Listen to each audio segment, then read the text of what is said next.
Loaded now. This is when the season starts. Warriors go away, winning 47-0. The Warriors victory over Comanche, 55-6. Leave Royal Field with another W, going 5-0. The Washington Warriors come away with the win, 40-7. Warriors win and stay undefeated. Number 1 ranked Washington Warriors, district champs. You got the victory. You're 10-0. The focus, the intensity, everything is going to pick up and try to get to that laser focus, that championship mindset. Do or die now. Mama told me not to sell word. 17.5, same color t-shirt. Mama told me not to sell word. 17.5, same color t-shirt. Mama told me not to sell word. 17.5, same color t-shirt. Mama told me not to sell word. 17.5, same color t-shirt. Alexander goes in motion. Cantrell looking to throw to Alexander. Throwing it on the out route. What a throw. Super Alexander throws up the middle. Alexander, touchdown, up the sideline.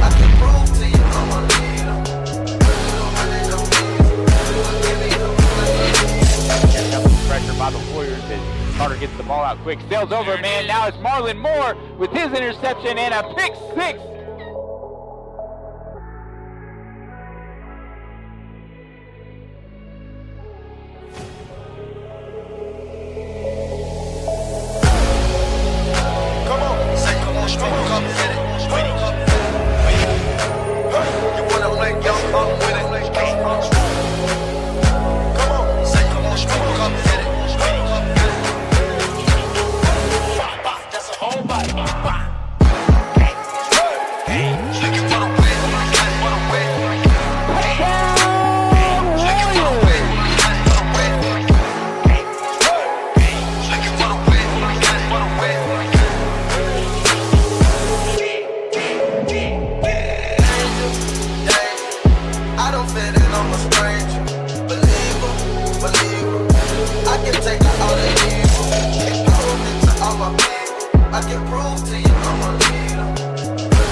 Welcome, Warrior fans, to Reed Field. It is playoff football, and the Washington Warriors are hosting the Atoka Wampus Cats in the first round of Class 2A playoffs.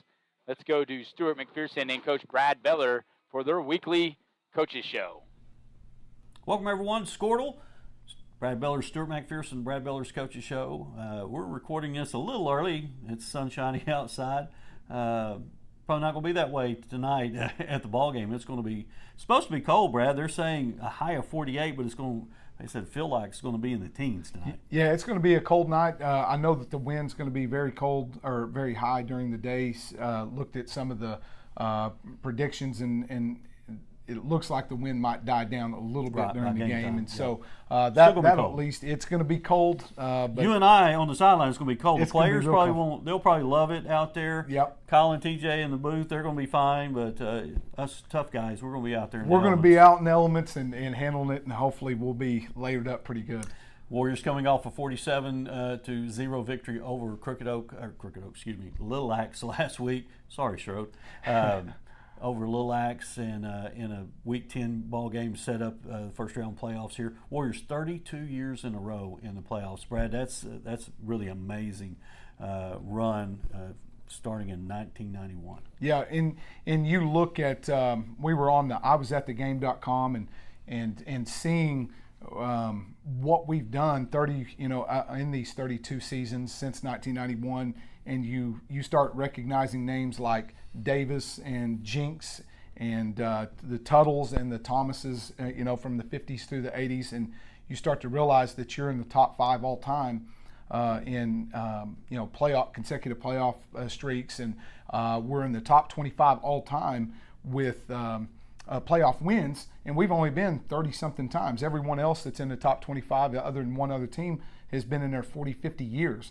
And so for us to do that, not only are we making the playoffs a lot over the last 32 seasons, we're winning a lot of playoff games as well. Well, and the thing you and I talked about, what's frustrating frustrating a lot of people, frustrating coaches, fans, players, one state championship. One state championship in '96, and that was a great season. And we've been back, several times. Yeah. But Got a bunch of runner-ups. Yeah, Vian. I think us and Vian in that top 25 playoff wins.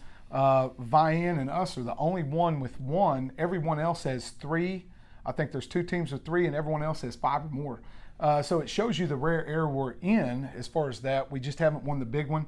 That's what this program's still pushing forward, and that's what we go to work and try to do every day as a program. But it's still impressive when you start seeing some of those names that are there in the Clintons and different things that you always look at and realize that you are one of those programs. We just need to find a way to go win another one. Well, and it all starts tonight. Everybody's 0-0 coming into this. Atoka finished 4th in their district, came out of the Davis district. We talked in our radio coaches show that Davis is no surprise, but you had Holdenville that finished 2nd in theirs. That is a surprise. It is. That the whole district, if you would have ranked them probably going into the season, you would have said Davis and then Kingston or Atoka 2, 3. And then you really didn't know who 4 was going to be. So the fact that Holdenville was there upsets Atoka, I think 22-20 in the regular season. Atoka had dominated the whole game, drops that game, loses to Kingston, loses to Davis. They end up 4th. Has some really good talented players on it. Finishes 4th, and it kind of very similar to our district with Frederick. A really talented team falling to 4. But that district was. You knew Davis was going to be there. It was just who else, and then the fact that Atoka fell to 4 in Holdenville's 2 definitely were the surprises. Brad, you've got Washington came out number 1, Lindsay number 2, CCS number 3, and then Frederick ended up 4th. Who do you think? And we're going to say Washington's going to win. We're going to say that one. Lindsay gets to be at home, and with those 3. Who do you give the best odds to making it on the next round? I really think the other 3 teams in our district have a great shot of having success in the first round. With the history of Holdenville, they're going to be wound up because it's going to be probably their first home playoff game in several years. CCS going to town, seeing Holdenville and knowing what CCS has, I really think that I could see CCS pulling the upset on the road versus that. To me, Lindsay. I'm a big Lindsay fan just because I know what those coaches are over there trying to do, and those kids play so hard, and they're a junior, senior laden team, right. So they're knowing that they need to make a run. The question is Frederick's health. They're a little beat up. Can they go on the road to Davis, which is already a tough place to play in the playoffs? It's even harder. I'm really anxious to see that game, but I wouldn't throw Frederick out just from a talent standpoint if they can get their running back. Atoka coming to town, the Wampus Cats, best mascot out there besides Warriors. Wampus Cats. Nobody else has a Wampus Cat. I know in the state of Oklahoma, maybe all over. Wampus Cats and Ironheads, 2 Eastern Oklahoma teams, best ones out there. What do you expect out of Atoka tonight? Atoka, they make their money with their defense. They're 2 inside linebackers. One of them's an OSU commit.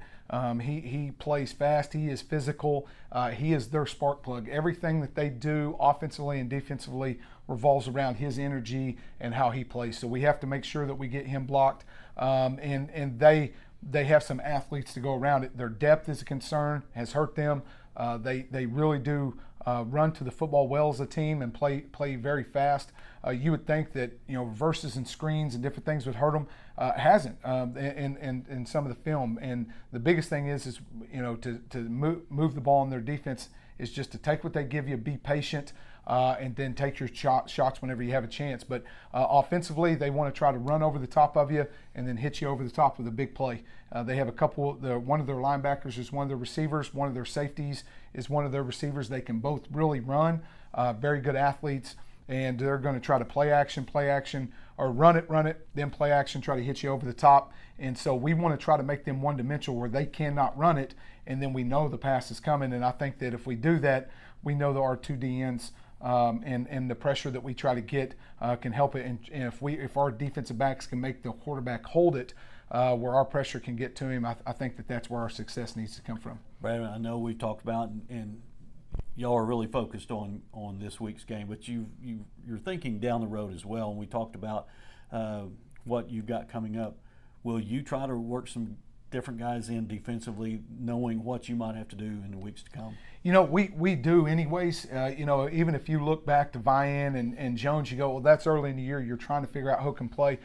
We feel like through the adversity that we've had this year with the injuries, we'll probably do that anyways. Just so we can stay fresh. And we can use our depth. If we don't use our depth and we don't rotate, especially defensively, then I think that's part of our game that is very important for us to have success in the playoffs. And so there will be some rotations. You'll see some new faces. Not going to hand out any information on that. You'll see some new faces on the D line. You'll see some rotations in the secondary to keep some of our guys that have been banged up a little fresh, in some personnel groupings that we can find. So I really am excited to see what these next couple of weeks, hopefully that we get the opportunity to do, and what other faces and other people will rise to the occasion. Well, finally getting a lot of people back, getting healthy. Yeah, Jackson Hendricks coming back is big. He is our captain of the defense as far as from. He gives us all of our checks. He makes all of our calls. He helps our linebackers out. Our linebackers then can help the D-line out. And so getting him back healthy is big. It's been nice to see, Wilk and Singletary and some of those guys have to rotate in and learn that. Cole Beller had to take a little bit more of that role. Jackson being back is going to be big on the defensive end. Easton Berglund is another big one that, he came back. He gets hurt again. So hopefully we can keep him fresh. What number is he going to wear? He changes more than anybody. He's going to be 52. Okay. He's going to start out just because he may have to play offensive line. Nathan Spaulding, same thing. He might be 23 or 50.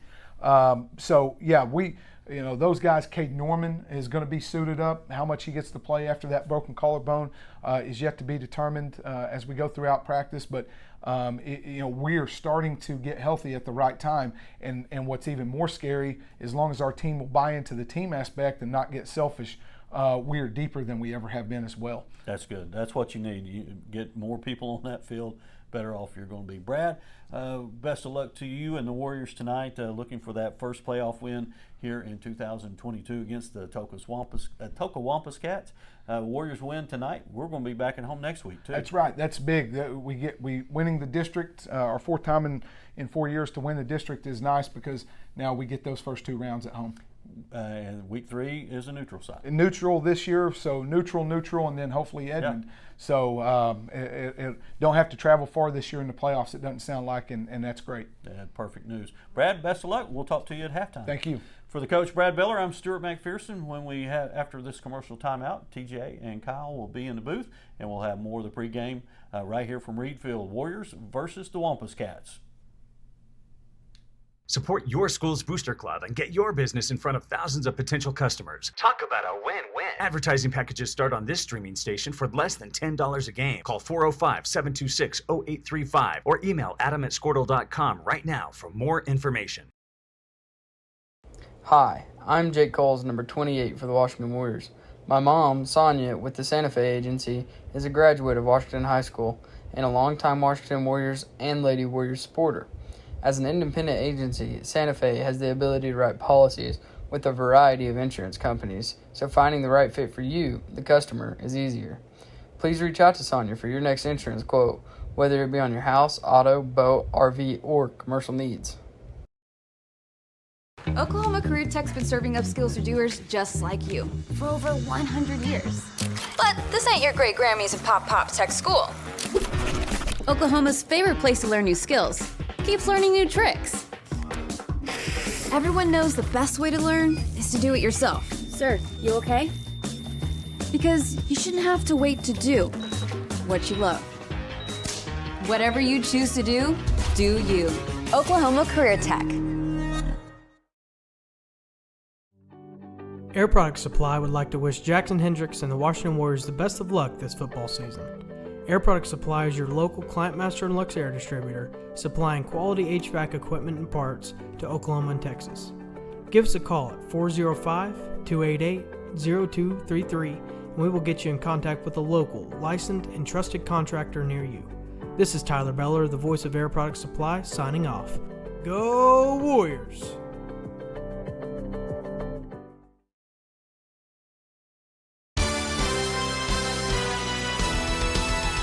B&H Construction is a proud Warrior partner. They are the leading directional drilling contractor with major operational hubs all over Oklahoma and in Texas. Their involvement in and support of our community goes far beyond utility construction. They're also a good neighbor and friend.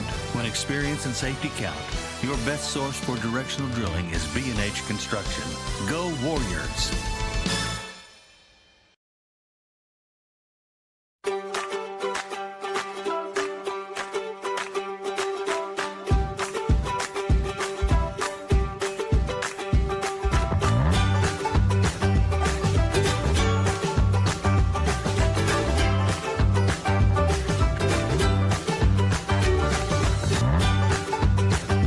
Stream with Oklahoma's #1 high school streaming service, Squirtle.tv. Find out more at Squirtle.com/stream. Hey Warrior fans, this is Brian Arthur. My wife Jennifer and I are proud sponsors of the Washington Warriors and would like to wish all the Warriors and their coaches the best of luck this season. When you need a locally owned company that you can trust, look no further. For over 20 years, we have offered all of our customers the best products and services in the industry. Whether it's residential or commercial, we got you covered. Give us a call or visit our website. Welcome, Warrior fans, to Reed Field, where it is playoff football, and your Washington Warriors are chasing a state championship run in 2022 as they face off with the Atoka Wampus Cats. TJ Scholes here with Kyle Harris and our man Stuart McPherson on the sidelines. Kyle, it's a little windy tonight, a little cool for these players. It seemed like Tuesday and Wednesday of this week, it was the middle of basically the end of the summer. It's 75 degrees outside, and then 70 degrees, bud. Cold front coming through. So Warriors coming off a huge victory over Little Axe and facing the Atoka Wampus Cats. Atoka and Washington, a common opponent with Lindsay. Lindsay beat Atoka by 3 touchdowns earlier in the season in the non-district play. And so Washington gets to face off with them. But all the records are 0-0 right now, Kyle. Yeah, that's what I was about to tell you. All records, all stats, whatever you got, throw it out the window, man. It's playoff time.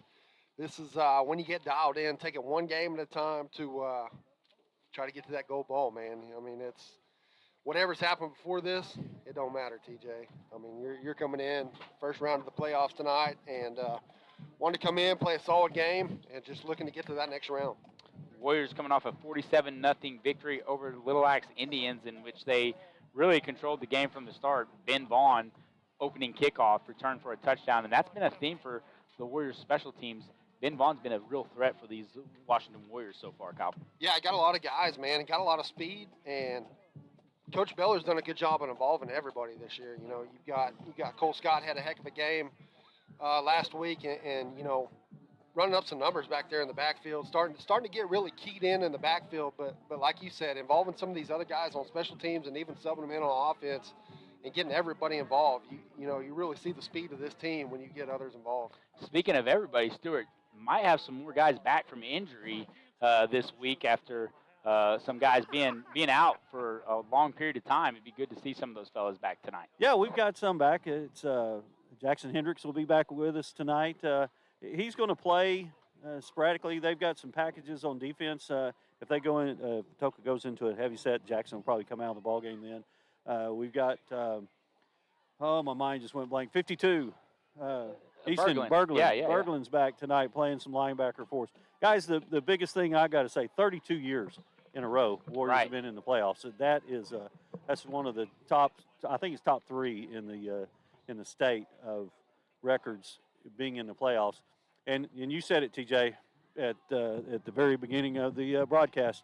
There's one goal, and it's the state championship, and it starts tonight. Kyle, you said it. Everybody's 0-0, so you got to take every game as serious until you got it in the bag. You got to make sure, because you got that number 1 target on your back. People are going to come out, and they would love nothing more than getting the big upset of the number 1 team in Class 2A. Yeah, as we look at the bracket, Warriors on the toughest side of the bracket with arguably 6 of the top 8 teams on that side.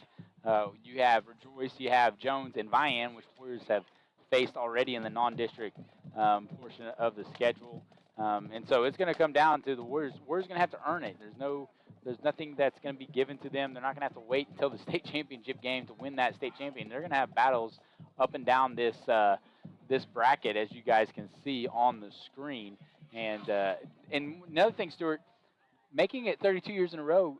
I came from a school where football wasn't that big of a deal. We made it 1 year the whole time I was in high school, and it was the whole town celebrated. Yeah. And so it's like commonplace for Washington to make it. It is 32 years, and that's something to be said, and also something to not be taken for granted. Can't take it for granted. And you go back, there were some times it was close. In 2011, we finished fourth and got to go to Davis and took a took a whooping in Davis that year. But hey, we made the playoffs. 1991, coincidence? I don't know. I moved here in 1991. So, but no, it was funny. First year they go to the playoffs in 91, get beat in the first round at Ringling. 92, we get beat in the semifinals. So Brad had the stats on this about, but the biggest one that stands out is that we've only, in 32 years been in the playoffs, we've won one state championship, won several runner-ups, right? But just one state championship, and that's the big one that got to try to take care of starting tonight. Yeah, Stuart. I've got the stats right here in front of me. I've been wanting to talk about this all night. This is pretty impressive stats here. State championship record 1-4, semi-final record 5-4, playoff record 61-34. Like you said, 36 years in the playoff and 32 straight years in the playoffs, Stuart. That's a big one, and 17 district champions. So that's five straight district championships. Yeah, as five well. straight district championships. So I mean, playoffs is no strange foe to Washington. But like you said, man, all records, everything aside, is off tonight, TJ. And I always talk about it. You're building up the season to start the playoffs. This is one of them games that, you're looking to be perfect in. Right. Across the board, you're looking to be perfect from every game here on out to get to that gold ball. Well, there's a different edge when the playoff seasons come around because you know that it's do or die. And even though, you're playing a 1 versus 4 seed here in the district matchups, you know that the mentality of the players is that we have to get things done. We got to be sharp. And you saw throughout the season, Stuart, about the teams, like there was times, Comanche was one example of where they looked a little flat, even though you go out and beat the snot out of a team, but you still looked flat. You didn't perform. Coach Beller wasn't satisfied with what they did. But you gotta expect that the players are gonna come out tonight just laser focused. Well, and what surprised me, guys, and I didn't realize this because, last week we played Little Axe and held them to less than 100 yards of offense. We've done that 2 other times this year. Yeah. And Frederick was one of those. Yeah. And Frederick arguably was the second best team in our district. If they didn't lose last week, they don't fall to 4th place in the district. Well, if you look at the stats here, they were without their running back last week. Yeah. If you look at the stats here, guys, I mean, opposing teams are only rushing 51.8 yards a game. And everybody you talk to, if you listen to anybody that talks about football, as the Washington Warriors take the field, it's about stopping the run game, and the Warriors have done a great job, especially in the district play, of stopping opponents from rushing the ball. The average points, the opponents are scoring less than 7 points a game in district play. The first 3 district opponents were arguably the best non-district opponents that you could have in Class 2A, maybe aside from Jones, where Jones played us. We can't play ourselves, guys. Yeah. And then they played Lincoln Christian, they played Bethany, but aside from that, I put Washington's non-district slate next to anybody's. Well, we played the first 2 or 3 games this year. We played the best schedule we've ever played in probably Washington school history. So put that aside, hey guys, district play was a little rough. Hey, a good sign, and I'll do some more checking into this, a little more asking some questions of Leslie Beatty, the trainer. Taylor, not wearing a boot anymore. Well, that's nice. That's good. Kicking for the Wampus Cats, as Warriors will receive the initial kickoff, is number 81, John Williams. Back to receive is Braden Arthur, And then you have the dangerous Ben Vaughn and Cage Morris also back. We also had a little snow tonight. How about that, fellas? A little sleet. I had to take the duct Did I tape. get extra pay for that? No, Yeah, I dude, was we'll about pay to you say, 3 times the amount you're getting paid right now. you're getting your hot hands out. Hey, you're getting your hot hands out. I'm up here duct taping the cracks in the window. Keep the cold out. We set off for the initial kickoff. Washington lost the toss and deferred. Atoka won and deferred. Kickoff goes to Cage Morris, who has a kickoff return for a touchdown to his name on this season, but he is tripped up past the 32. Looks like number 20, Sean Allen. And 5, Andrew McCall there. That's the guy that Yeah, Coach Beller had talked about. That's going one of their to go-to OSU. guys tonight. Linebacker for the Wampus Cats, committed to the Cowboys of Oklahoma State. Got to come out tonight, TJ. Establish a run game. Be physical up front. You know, you're not going to throw the ball a whole lot tonight. They do hand it off to Cole Scott, and he jumps over a blocker, but then gets stood up around the 35-yard line. The interesting thing I saw first off, right off the bat, was the Atoka defenders, the corners are playing press coverage on the receivers. Warriors are moving fast, though, as Cantrell gets in the line of scrimmage and says Nate Roberts in motion. Handoff goes to Cole Scott to the left side, and he tries to cut back, loses his footing, but is able to get back up and get to about the 36-yard line. And this is going to be 3rd and about 6 for the Warriors. Not sure what happened there. Warriors tried to go quick, and Scott trying to get the edge right there. Like you said, kind of got tripped up a little bit. If he might have kept his feet there, he might have been able to get it. Warriors do have the wind at their back. It kind of blows from the northeast to the southwest. Cantrell tried to get the Wampus Cats to jump off sides, takes the snap, fakes the handoff, looking to find a defender. There's going to be a pass interference play. It looks like as Cantrell skips across the defender and down the 50, fumbles the ball. No, the ref says down past the 50-yard line to the 49, and they might take the penalty here. See the yardage. Yeah, going to have a penalty down here on the bottom side, number 11. Well, it just goes from the back from the where the ball was. It's not. We're not in the pros. Not from the flag. Not from the flag. I didn't know I didn't know if it might be a spot foul. They got Mason Singletary got tackled basically. Singletary. No spot fouls in high school. Tyrell Hill came off the ball and pretty much tackled Singletary right there. And he saw the flag come out. That'll give the Warriors a first down at the 50-yard line with Cantrell's run as he hands it off to Cole Scott. He's patient as he works the left side. 5-yard gain, bring up 2nd down and 5. You got to like the run game right here with Cole Scott. Coach Beller definitely all game long will probably take 5 yards to carry. Cole Scott only with 6 carries last week, 4 touchdowns on 6 of those carries. Another handoff to Scott as he bounces off a defender, makes another guy miss and is inside the 40 for a Warrior first down. Tackled by number 75. Defensive lineman Carson George. Got 2 first names. Can't trust a guy like that, Kyle. Again, the Warriors in their NASCAR package and almost intercepted by number 24. That is Noah Sherrill, as the pass was intended for Singletary. Warriors again moving very quickly on this first drive. 9:49 to go in the first quarter. Ball is on the 39-yard line of Atoka. Cage Morris goes in motion and twirls to the left, and now they're running the option with Morris. Cantrell fakes the handoff and is stood up at the 35-yard line and finally brought down. Good hard running by the quarterback. Haven't seen that, guys. Have not seen that in 2 years. What's that? The RPO? Well, no.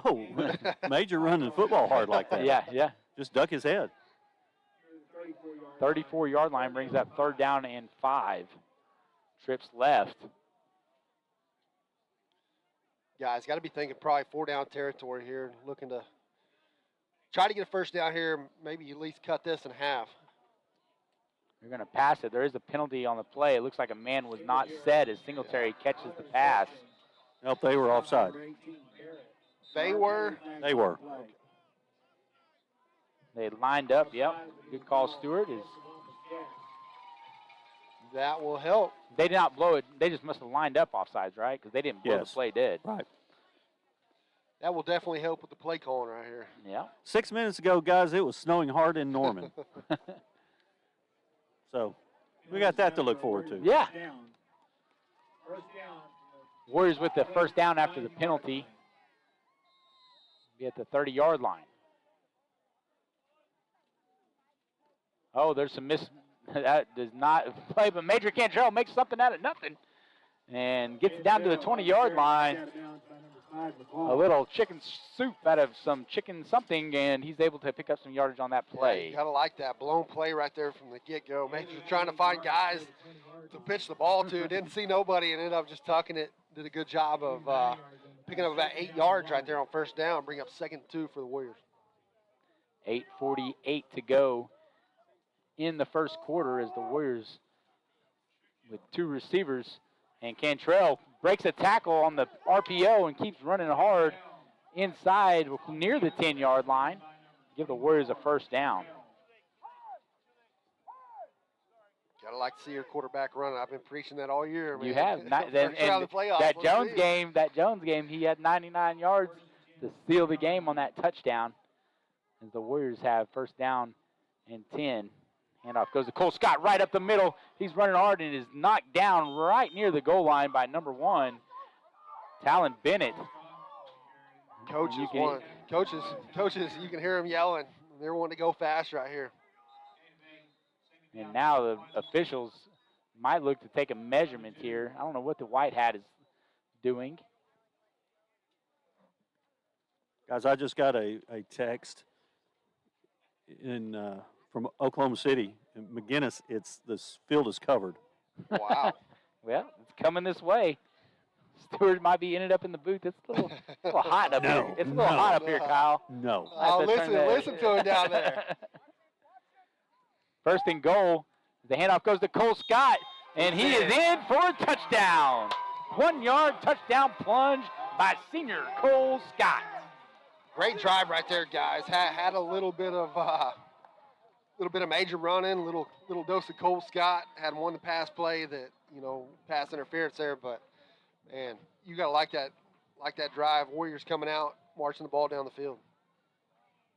Drive that took just a little bit over 4 minutes as Mason Thomas comes on for the extra point attempt. And that looked like it was partially blocked there at the line of scrimmage. We'll take a Purcell Vision Source instant replay on that and see. I don't know. He might have just hit that a little bit. Yeah, he was just trying to. He's dealing with that quad injury, and he's just trying to punch the ball, and he just didn't punch it up. Entertain your children and grandchildren with videos that teach character and good values like obedience, kindness, gratitude, love of country, and self-worth. Just plain old common sense. Go to musicmunchkins.com to stream or order DVDs. And you'll be proud to see some of our own younger Washington Warriors in action. That's musicmunchkins.com. Go Warriors!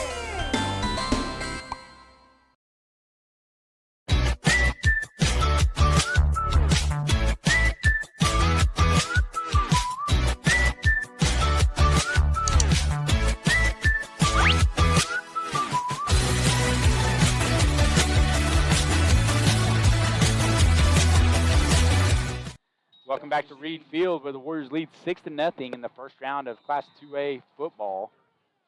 Mason Thomas kicking off, and he's able to pooch kick that to about the 15-yard line. Good coverage there by the Warriors.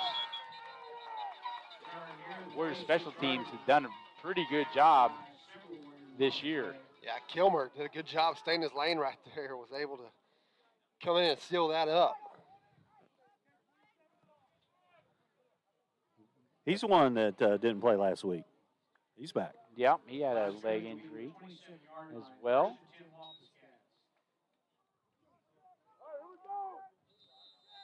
The Warriors will have their first defensive possession at the Atoka 26-yard line.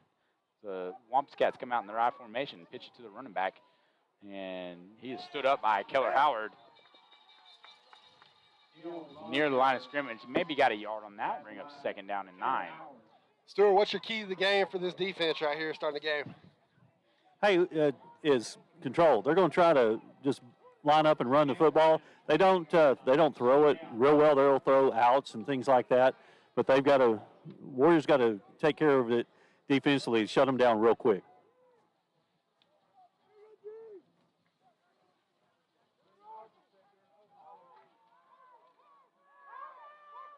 Now in the shotgun formation as they send a man in motion. Fumble on the play. Ball is loose, and look who's there. Mr. Cole Beller on the play. There you go. Seems to be around the ball all the time, Mr. Cole Beller, as we take a Purcell Vision Source instant replay. Come right here, ball's on the ground. Cole Beller, he's been the interception guy here lately, but he sees that ball on the ground, come in there and scoop that up, man. Big turnover for the Warriors. TJ, we were talking about this earlier. Curious to see, we need to find that on the stats of how many turnovers this defense has forced probably in the last 10 games, man. It's been pretty impressive. Well, the plus-minus has got to be way out of the league, because I know Cantrell only has 3 interceptions, and there hadn't been a whole lot of fumbles. There's the only times it's been, it seemed like on the kickoff, if we return there, as Major Cantrell looks deep to Mason Singletary for a touchdown. Warriors strike quickly after that after that fumble, and Major Cantrell hits Singletary on the touchdown pass. Going for 2. Yeah, the Warriors are going for 2. You got to like that play call by Coach Beller. You know, coming up with a turnover right there, taking a shot on 1st down, and why not, man? You've had Singletary. The guy's obviously not fit to cover him out there. Pretty much tackled him on earlier. Right, you're right. Coming off the ball, so why not take a shot right there? Fake the handoff and look over the middle. Nate Roberts is wide open on that 2-point conversion attempt as he's able to get off the line and from his tight end position. So we take another look. Just undressed. There's nobody around him, and he's able to get the 2-point conversion attempt to make it 14-0. Your Washington Warriors lead. You're watching Warrior football on WashingtonWarriors.tv.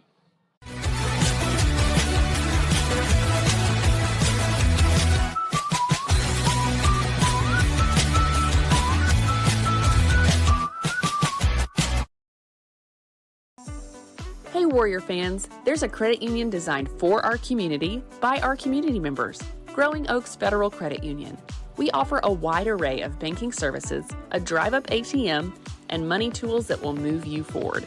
Come and be a part of our member-owned, not-for-profit financial institution that knows you by name and has your best interest in mind. We're located behind Goldsby Store. We're here for you. Federally insured by NCUA. Welcome back to Reed Field, where snow is starting to accumulate, and Mason Thomas puts a good leg on it as he backs the receiver down to the 10-yard line. And again, the Warrior special teams, led by Keller Howard, is able to keep the Wampus Cats inside the 25-yard line. That's got to be something Warriors kind of looked at on film. Warrior coaches looked at on film this week. You've seen 2 pooch kicks right there, kind of in the same vicinity, and Warriors just closing in the gap, coming in, eating them up. Atoka will take over at the 23-yard line with 6:47 to go in the first quarter. They do a little sugar huddle. Looks like they got their P1 commit number 5, Andrew McCall, at running back. And they pitch it to him, and he gets split up in number. We're going to take another look at that. I don't know who got him. Vaughn. I saw Ben Vaughn coming in there. We'll see what happened there. And he gets, Ben Vaughn gets way down on his knees. We don't care about Cowboy commits around here, buddy. Well, we approved that the last couple of years with Beggs. C.J. Brown and Kendall Daniels unsuccessfully trying to snatch victories out of the Warriors' hands. That'll bring up 2nd down and 10 as the quarterback, Peyton Pugh, keeps it. Oh, my goodness, there is nobody around here. He's loose. He's at the 45, 40. Let's see if Marlon Moore can push him out of bounds, and he does. That is number 10, Jace Jackson. And just a good job of vision by the player from Atoka. Good ball fake. Yeah. Had everybody fooled right there. Had a wide open gap. Ended up getting to the edge right there, and luckily some Warrior defenders was able to run him down, push him out of bounds. Marlon Moore, the junior corner, came off he got him a pick 6 last week in the football game, his first touchdown of his high school career. As Mr. Jake Jackson lines up in shotgun formation. And he looks like he's going to run it again. And he looked a little tired after that run, Kyle. Yeah. He had his hands on his hips. Well, they went kind of a wildcat set there, put a guy in motion, try to give him a little fake over the middle, and he ended up just keeping it over the middle. And like you said, he looked a little gassed after that last run. If I said him, I would have handed that off no matter what. I got that play call. I just ran 60 yards. Let's just give Tyrell the ball.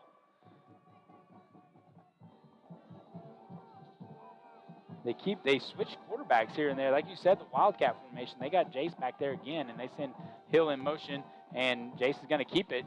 Tries to cut it back again, but Nathan Spalding. Yeah, he don't want to run that. Yeah. He's tired. Yeah. He is tired. That's Jace Jackson. About a yard gain on that will bring up 3rd down and 8. That's one thing Coach Beller said they would do. They'd go do some Wildcat, just trying to get the ball in different people's hands. Putting 5 back there in the backfield. He usually plays a wide receiver if he plays anything on offense. So they're just trying to find something, and you're down 14 already. Yeah, as you mentioned, that number 5 comes back in the ballgame, McCall, and now they bring 15. Peyton Pugh back at quarterback. He rolls out to the right, and he's being pressured by Keller Howard, and he is sacked. Big loss there by the Wampus Cats as Keller Howard comes in from his linebacker position. Talk about the speed of the defense right there. Like you said, Howard just shooting the gap. Quarterback tried to cut it back and just come in and close that out. Yeah, he read that well, guys. You saw him. He started sliding down the line, and then it was like a bullet. He took off. He found his gap, and he took off. It's going to put the Wampus Kitties a little bit behind the sticks right here. 4th down and 13. We'll see what they come up with. Ball is on the 25-yard line with 4 minutes to go in the first quarter. Pugh takes the snap, looks left, throws it high up in the air. There is no receiver there, and it is intercepted by Jackson Hendricks. He's back this week, and he is tackled near the 10-yard line. Take another look at that as the senior defensive back and safety making his presence felt early tonight. You gotta like that. First game back, come in, make a presence. Quarterback just kind of threw that up for grabs, and Hendricks, man, he's going to catch that every time. Hey guys, watch this. Their defense here. You got Cooper out here, or Nate out here in the slot, and they've been trying to guard him with a linebacker, and it's fixing to be ugly for somebody. Yeah, they come in. This is a good running play or possibility here. Is they have a light box, and they do run it with Cole Scott, but unable to get off some blocks, and they will pick it to 26. They are too deep there with safety. If you'll look on the other side, you got Cooper, and Cooper's got number 68 on him. Yeah. Okay, not saying anything, but if you're wearing a 68, you're not a defensive back. They're going to hit it deep right here. Cole Scott's going to get to that second level with everybody up on the line being covered up, and somebody's going to get free right here. Now the Wampus Cats in a cover 1 look, and they do hand it off to running back. That looks like Hudson Howard. He breaks the tackle. He's at the 40. He's at the 50. Cuts back to the left. He's still on his feet, and he is pushed out of bounds. I don't see a whistle. Keep running, young man. It looks like they called him out of bounds around the 30-yard line. A huge run there by Hudson Howard. Guys, the Warriors have a little Dallas Cowboy. You got Emmett. You got Zeke Elliott, and you got Troy. Yeah, Pollard. Troy Amon back there. Troy Pollard, come on. Now the Warriors try to get the Wampus Cats to jump off sides. Slow it down a little bit with 3.5 minutes left to go in the first quarter. Cantrell takes the snap, hands it off to Howard, and he tries to make a man miss. Howard, a guy that is full of big plays. 2 weeks ago, only had a handful of carries, but was our leading rusher. trying to go quick there, hand it to Howard, and like you said, Andrew McCall right there, their go-to guy, stepping in, inside linebacker coming up, making a play right there. Second down and 13 for Washington. Cantrell looks to throw and hits Singletary on the out route, and he is stood up by, looked like number 18. That is Trenton Barrett, yeah. And Singletary's done a good job this year about breaking those kind of tackles, but Barrett just measured him in and lined him up, measured him in, and took him down. 3rd and 9 for the Warriors. 2:44 to go in the quarter. Warriors up 14-0. Cantrell fakes the handoff. Looks to roll left. Now just pitches out to the right side. And what a catch! Is he catch it? That is a catch by Mr. Cage Morris. Good job by the receiver helping his quarterback out. Major just getting outside the pocket. He even told him, said, "Get out there, big guy." Threw a dime. Great pitch and catch right there for the first down. First down and 10 now for Washington. Handoff goes to Cole Scott. He just falls behind his offensive line, breaks a tackle, and now he's in! Touchdown, Warriors! We have to see that on replay. 22-yard touchdown run. How did he get through there? Looks like he was bottled up right there. Just can't wrap him up, man. Big time run for Scott. Boys, that's a 1-2 punch right there. It's tough. Howard and Cole Scott. Mason Thomas on for the extra point attempt. Let's see how that leg looks right here. And there's the leg we're used to seeing as that goes up and through the uprights. With 2 minutes to go in the first quarter, Warriors up big, 21-0. Go Warriors! Warrior fans, is your air conditioner making a sound like it's ready to take off? Is your heater not producing enough heat to take the chill out of the air? Then call Airfare Heat and Air. Dwayne Branham, Noah Zamora, owners of Airfare, are proud supporters of the Washington Warriors and are hometown guys with a hometown company that will give you great pricing on Luxair and Climate Master geothermal HVAC systems. Need service on your existing equipment? Call them today at 405-626-1989 to schedule a service visit. That's Airfare Heat and Air. Support your school's booster club and get your Beggs 28. Welcome back to Reed Field. Stuart, you got a score? Beggs and Rejoice? I want to hear the other half of that. Yeah. Beggs 28, Rejoice 14. That's in the second quarter. We Beggs talked about 28, that, man. Rejoice Christian 14. OCS 14, Luther 6. That's the game we need to keep up with. That'll be the Warriors' next opponent. Yeah, that Beggs kind of a Jekyll and Hyde team as Mason Thomas Put a little kicks it under the sauce on that one. Yeah. Side spin is Tanner Olson's there, and he's able to hit the guy first. And finally, the Warriors special teams unit has the Wampus Cats pinned inside the 10-yard line. Got them new wedges with the Pro V1 there. Put a little spin, a little extra spin on that ball. Bounce back there. Like you said. Hey, Wampus Cats had to pick that one up. If you look at any of that social media that's going on, the Beggs Demons, they have the talent to make a run. They just haven't been able to put it all together, whether it's been chemistry on the team or coaching or whatever it is. And them maybe pulling off the upset of the year with Rejoice as Jackson takes the direct snap and tries to run to the right side. That'd be huge. 28 Big points. upset. That's a lot of points in the first. I guess they started at 7, I bet. But still, something to watch as the evening progresses. Stuart, is snowing out there yet, buddy? Yeah, You can see it. There's something. I don't know if it's snow Oh, or yeah, we can sleet see it on or the stream now. rain. There's something. Second down and 8 as the Wampus Cats are slow to get to the line of scrimmage. Yeah.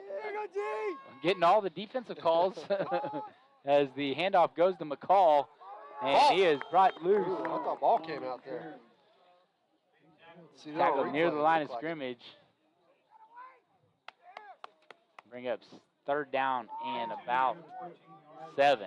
Tell you what, boys, quarter is moving quick tonight. that running game that both teams are trying to establish.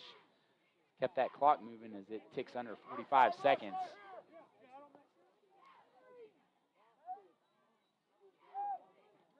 We're in a third down, a big third down here for the Warrior defense. As they're looking sharp to start this quarter.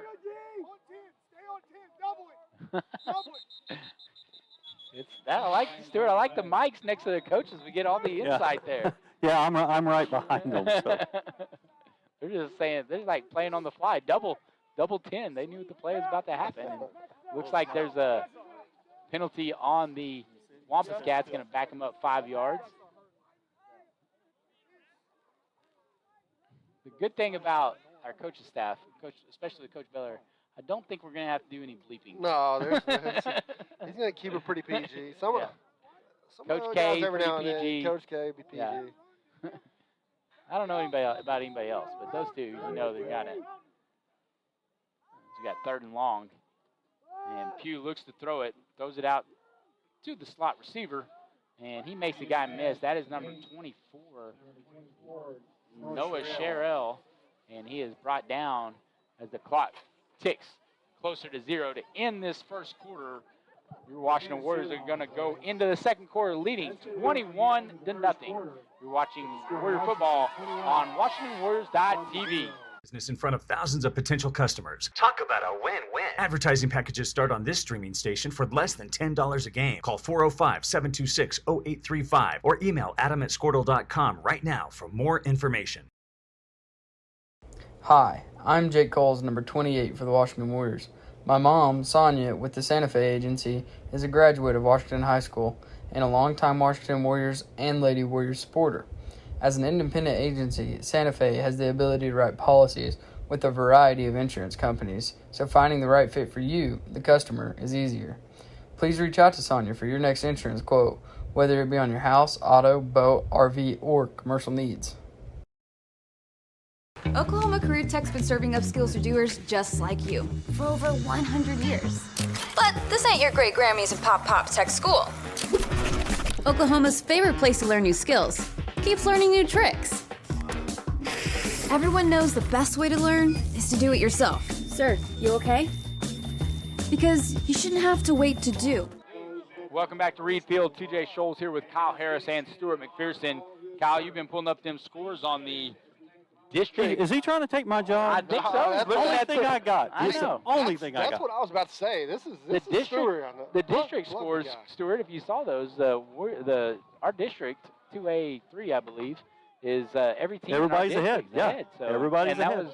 That was one of the districts that people were saying that could sweep the matchups with 1 through 4. And of course, you got best team in the state going in here right now, and then Lindsay's very formidable, and CCS and Frederick as the Wampus Cats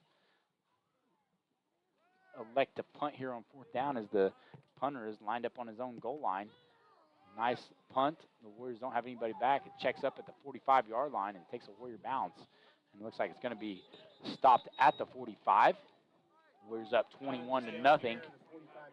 And, it is playoff football. And so as we take a look at the bracket, Warriors will be playing the winner of OCS and Luther if they continue to win this game. I wanted to counter eggs before they hatch, but OCS and Luther. What was that OCS Luther score? Luther up on OCS, was that correct? OCS 14, Luther 6. Okay, OCS up on Luther. Okay. Back to action here as they have Cade Norman making his first appearance in a long time, and he takes the jet sweep, and he's able to push the ball past the first down marker, an 11-yard gain for the junior running back. He had a lot of touchdowns early in the season, Kyle, on that Wildcat formation, the goal line package. Yeah, that's one guy we're definitely thankful to have back, man. I've been looking for him to come back all year. So just saw the jet sweep right there. Put him in Wildcat. He's got a lot of formations he can go in, man. He's a player. Cantrell looking to throw. Looks left, now He's throws got it. right. Got a man wide open. It's Mason Singletary. Touchdown. 34-yard touchdown pass to Mason Singletary. See Singletary here on a double move, man. Right there, got him, a little pump fake, wide open. Major throws a dime. Singletary in for the score right there. Guys, I'm telling you, it's you establish that run, get everybody's eyes in the backfield. One fake, that's all it takes. You got to like how Major looked to the left. He had those guys stood straight on the right side and was able to come back to the right side and hit Singletary for his second touchdown of the night as Mason Thomas kicks in the extra point attempt. 11:15 to go in the second quarter. Warriors lead 28-0. You're watching Warrior football on WashingtonWarriors.tv. What you love. Whatever you choose to do, do you. Oklahoma Career Tech. Air Product Supply would like to wish Jackson Hendricks and the Washington Warriors the best of luck this football season. Air Product Supply is your local Client Master and Lux Air distributor, supplying quality HVAC equipment and parts to Oklahoma and Texas.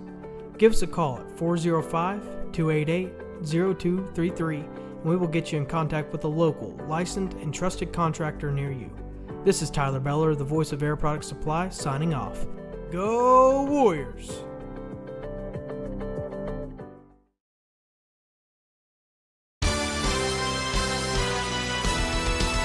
B&H Construction is a proud Warrior partner. They are the leading directional drilling contractor with major operational hubs all over Oklahoma and in Texas. Their involvement in... Welcome back to Reed Field as Mason Thomas kicks it deep to McCall for Atoka, and he tries to take it up the middle and unsuccessful. Guys, to the 25-yard line. I think McCall, I think his dad is the Oklahoma Speaker of the House. Is it Charles McCall? Is that his Charles name? McCall. There you go, yeah. Think so. Not Nancy Pelosi. Not J.C. Watts. Not J.J. God, we're getting in deep now. That's old. Not J.J. Watts. First down and 10 for the Wampus Cats. Taking a look here on Mason Singletary's stats. He's been one of the favorite targets. Got 15 catches for 331 yards, 3 touchdowns. We got 2 on the night as some misdirection action by the Wampus Cats does not fool the Warrior defense. One guy we got to mention that we hadn't mentioned a whole lot this year is Mr. Hayden Milner. He's been back the last couple of weeks, and he's been making his presence felt, guys. Missed him early on, like the middle part of the season. He got injured that shoulder, that collarbone area, and he came in that one game, Jones game, one play at a time. I think they gave him about 6 snaps that game, and he just came in and shut it down. But coaches definitely try to run away from him. But man, you got him and Spalding out there, man. This defense is something to see. Big run there by the Wampus Cats. That is number 20 for Atoka. Sean Allen. A lot of the plays that the Wampus Cats have had success on has been a lot of misdirection. Some cutbacks. They went against the grain and went away from the pursuit of the Warrior defense and has been able to get to the outside edge. That'll give the Wampus Cats first down at the 43-yard line. Check that, 44-yard line. First and 10 Wampus Cats. Stuart, I just saw Bob's up here in the booth. I guess he left you. Bob's not tough. he's dealing with that hamstring. We'll give him a break. High formation as Pugh hands it off up the middle. Looks like Cheryl on the play there. See who got that tackle. There is Mr. Milner, as we talked about. Jackson Hendricks is able to clean up that play as well. Second down and about 7. Guys, one thing I want to add there, you kind of called it out, TJ. You saw Hendricks coming in there. You got to like your free safety coming in on a short run play, coming up and laying the wood, man. You got to like that. Well, that's one thing that, having him back there, he understands what play is about to happen. He reads it, and then he just goes and attacks. And you don't have to think. You got a guy that don't have to think, just goes and plays, and makes plays. You get that thing to happen as they throw a deep pass into double coverage. It is knocked away by Tanner Olson. Is it picked off? Did Jackson Hendricks get his second pick? We'll take another look at that. Let's get the official Vision Source replay review. I think it hit the ground. I don't know. Tanner Olson and Jackson Hendricks Of course, Jackson Hendricks ever so sly in trying to plead his case in making that interception. He probably still thinks he's got that. They'll bring up 3rd down and 7.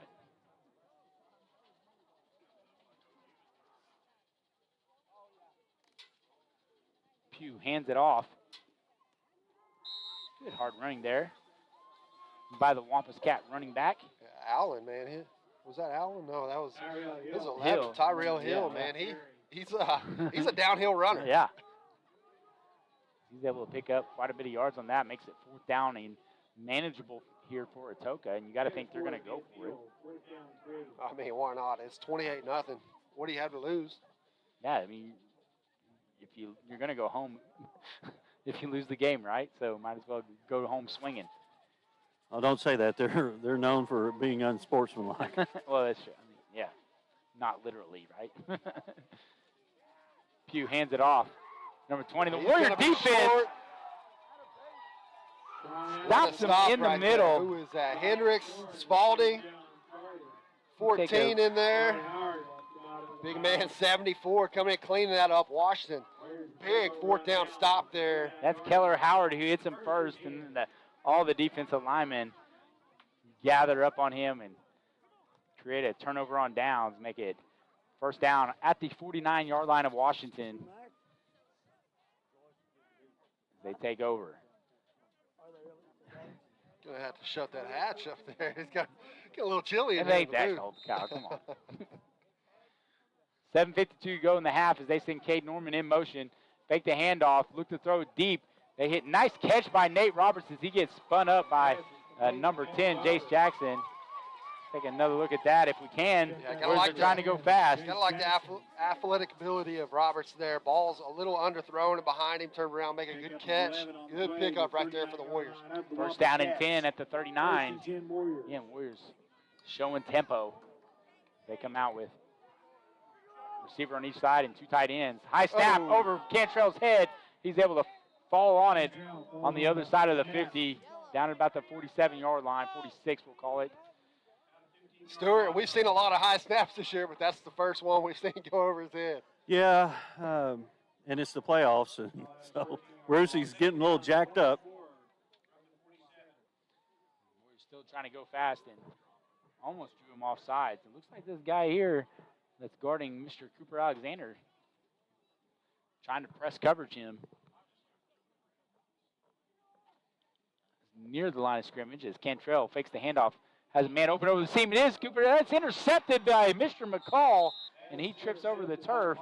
Not thrown high enough there for Cooper Alexander. Yeah, had Cooper wide open, just kind of underthrown a little bit. And like you said, McCall, pretty athletic dude back there going to Oklahoma State. Ended up coming up with the INT right there for the Wampus Cats. Well, guys, it wasn't hard when it's thrown right to you. Yeah. Yeah, better catch that one. Throw it up there. Let Cooper Alexander use that as athleticism to get that ball. It looked like Cantrell was trying to fit it through a tight window. Didn't need to. Just let that thing sail a little bit as the Wampus Cats regain possession with 6:22 to go in the first half.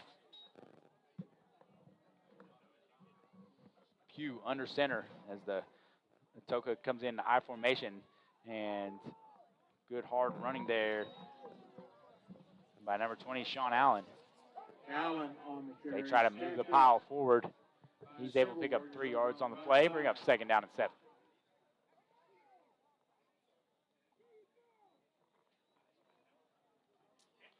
Atoka, man, got to get something going on this drive. Down 28-0 right here before half. You got to score right here, TJ.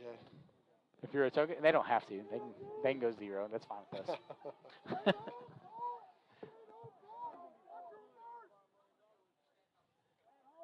Motion by McCall, and Warriors are not fooled as they try to hand it off to Talon Barrett. And now there's a penalty on the play. Let's see if we can see if there's any extracurricular activities. Penalty was thrown from the line judge or side judge late. Not sure what he saw. Let's see if we can see that again. Maybe 23, maybe Spalding right Yeah, that has to be Spalding. Yeah, it might be Spalding because that's the last person we saw get up. So, and that is probably correct as Kane Lampkin comes in and Coach Crawford wants to talk to Mr. Spalding. Spalding's had a great year so far this year.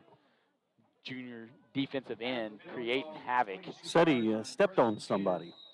Well, the guy just probably got in his way as the Atoka Wampus Cats take over at the 46-yard line of Washington.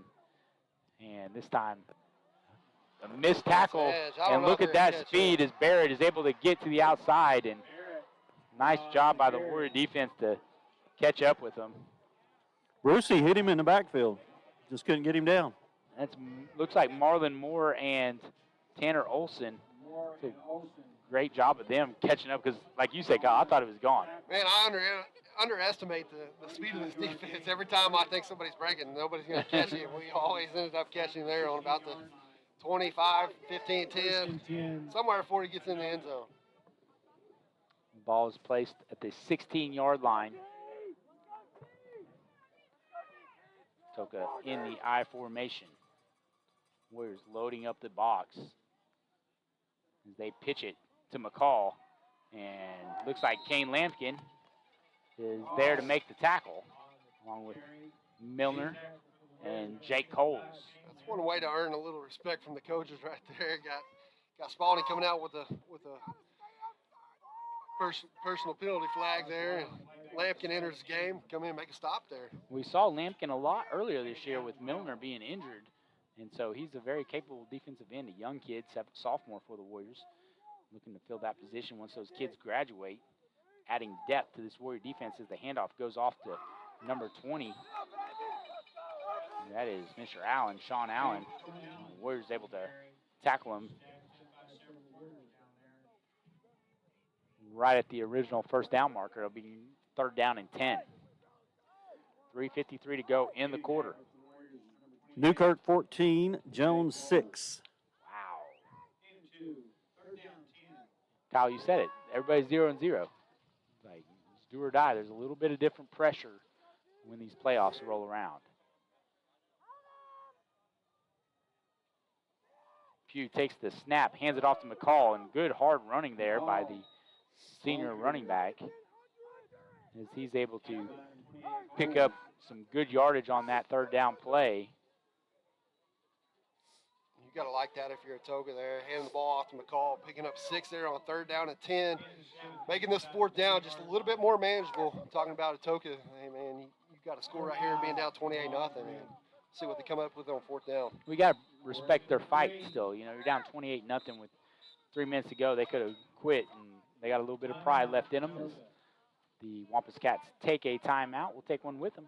Watching Warrior football on WashingtonWarriors.tv. And support of our community goes far beyond utility construction. They're also a good neighbor and friend. When experience and safety count, your best source for directional drilling is B&H Construction.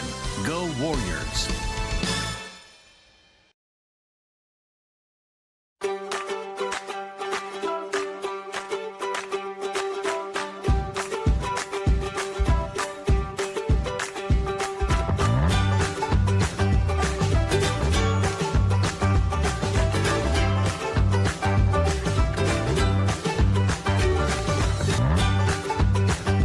Stream with Oklahoma's #1 high school streaming service, Squirtle.tv.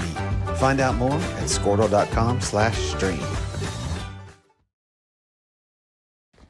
Hey, Warrior fans, this is Brian Arthur. Welcome back to Reed Field. Warriors lead 28-0 with 3:02 left to go in the first half as the Wampus Cats have 4th down and 3. Lined up in the I formation. They fake the handoff. They toss it up to number 24. And did he catch it? And he did. That was a great catch there by number 24 for the Wampus Cats, Mr. Noah Sherrill. Jax Hendricks there in coverage. Just threading the needle, man. And he just, I mean, the reality is Sherrill's about, let's see what they got him marked at, 6'2". Jax is sitting about 5'10". So he's got about 4 inches on Jax. And they just made a great play over the senior safety as John Wiggins comes on for the extra point attempt.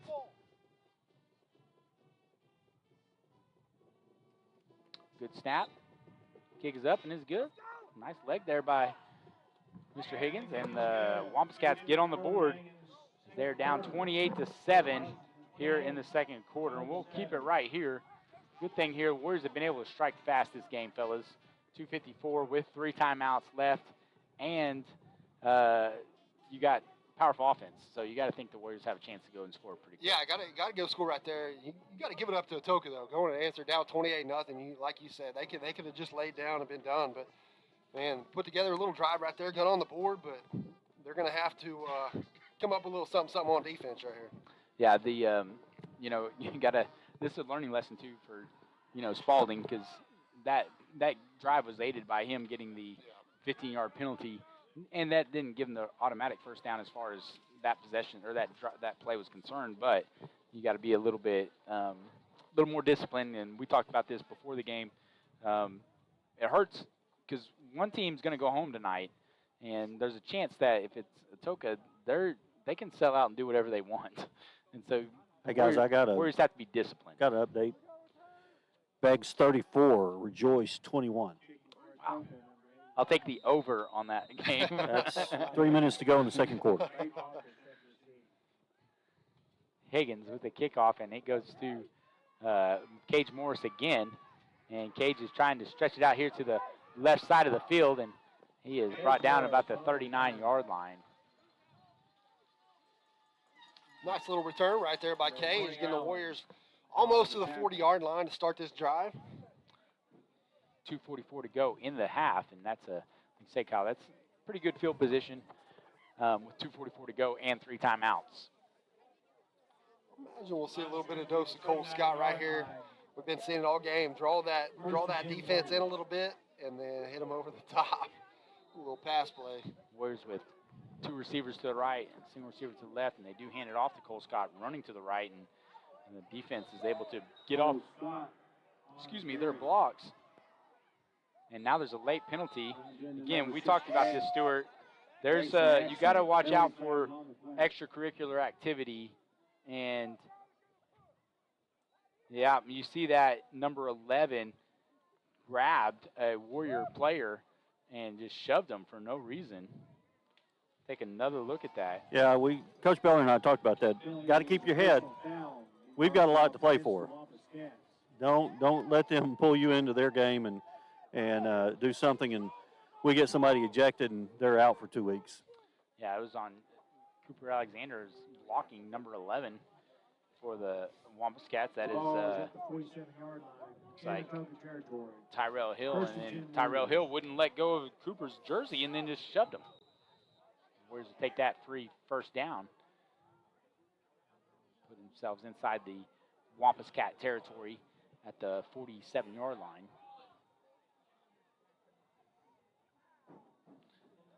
They have offsides right here on the Wampus Cats. And Howard, like a pinball in the backfield, able to take it to the 40-yard line. Penalty will be declined. Were they lined up again offsides? Yeah. You see, the ref over here on the side had his hand on the flag, waiting for the snap. So. It's the second time this game. Imagine they're going to decline this one. We'll have, if they decline it, it'll be second down and about 4, maybe 3. So you get 1st and 5 or 2nd and 3. Probably take 1st and 5, right?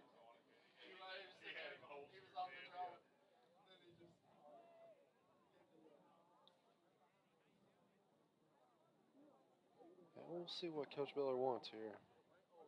He looks confused too. Yeah, he wants 1st down. He's trying to see if the officials called it a 1st down or not. And I don't think they know whether it's a 1st down or not, Kyle. Well, I think what the 2 officials were discussing, trying to make sure they get right on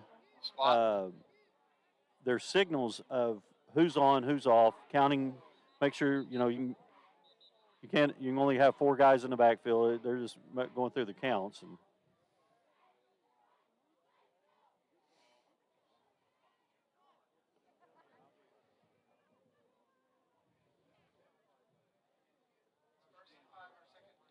Well, I'll tell you what, it's either going to drop another 10 degrees while they figure out this call, or we'll get it figured out here. Now we're going backwards. They're just replaying the play. No, right, okay, now they're going back to the the run. I think I saw this move at Cowboys. This is one of those dance shows. The line dance? Line dance. It's Copperhead Road. They should have blown it dead. They should have blown it dead because he was lined up in the neutral zone, so they should have blown it dead. Yeah. So it'll be 1st down and 5 now at the 42-yard line. Cantrell takes the snap, looking to throw. Now getting pressured, and he is tackled. Tackled in the backfield by number 5. McCall. Andrew McCall. There for the sack and bring up 2nd down and 10. There's their go-to guy right there, causing a little havoc in the middle. Forced Major out of the pocket. Major had to tuck it. He tried to run it right there, and McCall just come in, bring him down for pretty 5-yard 6-yard loss. Yeah. Good closing speed there by Mr. McCall. Let's see why the Cowboys are going after him. Another small school.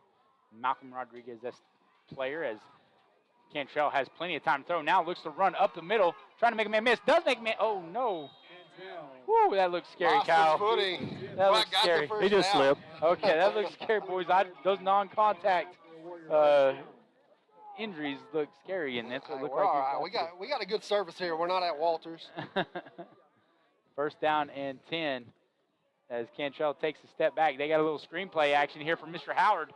Howard had some blockers and was able to pick up some pretty good yardage on that play. Let's see where the ref spot is. Going to be a little short of the 1st down, it looks like, maybe a yard. Got to like the play call right there. No, they give him a 1st down, so that'll stop the clock. Atoka bringing the house, mixing a little screen pass right there. Now they're winding the clock up, and so Cantrell looking to go fast now and throws it hard Almost towards intercepted. Cage Morris. He got tipped by number 20. That is, looks like Sean Allen with the deflection. That'll stop the clock with 41 seconds left to go in the 1st half. See, Cantrell put a little heat on that one. Got him with the number 1, no fastball. As your Astros won that World Series a couple weeks ago. It was last week, right? Yes, sir. We're just taking a little time now to make sure they get the call right. 10 seconds left on the play clock. Cantrell takes the snap. Looking to throw left. Over the middle, nothing doing. There was nobody there. Mason Singletary might have been open on the right side of the field. Yeah, you saw what I did. Yeah, he was jumping up and down. I don't know if he was trying to sell the play or not, but it's going to bring up 3rd and long.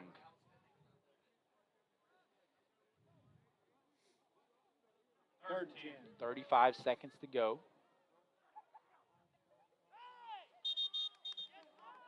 And got him off sides. Got him to jump off sides. You could hear in the microphone. Sound like a coach yelling, "Hey!" That's big C, Big Crawford. Yeah, trying to sell that call. Definitely going to help here with 3rd down and 10, making this 3rd down and 5 a little bit more manageable. Open up your play calling a little bit more right here. Probably 4 down territory. Still have 3 timeouts in your pocket. 35 seconds to go. Hang on to it. Just hang on to it. Hang on to it.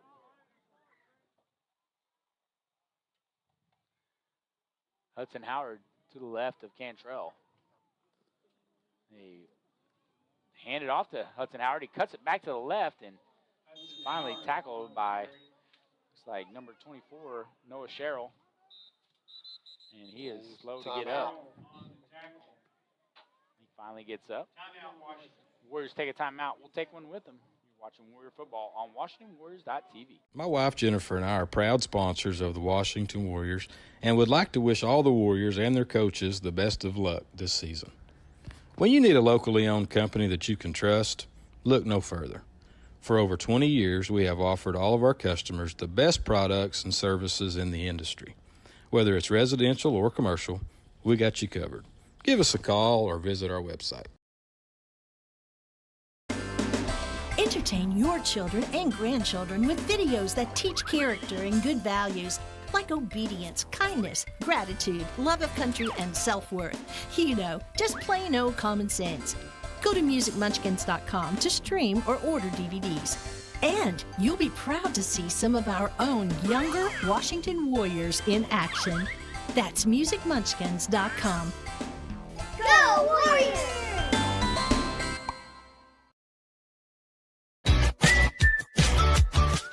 Want to give a shout out to all our sponsors who've been able to make this broadcast free of charge.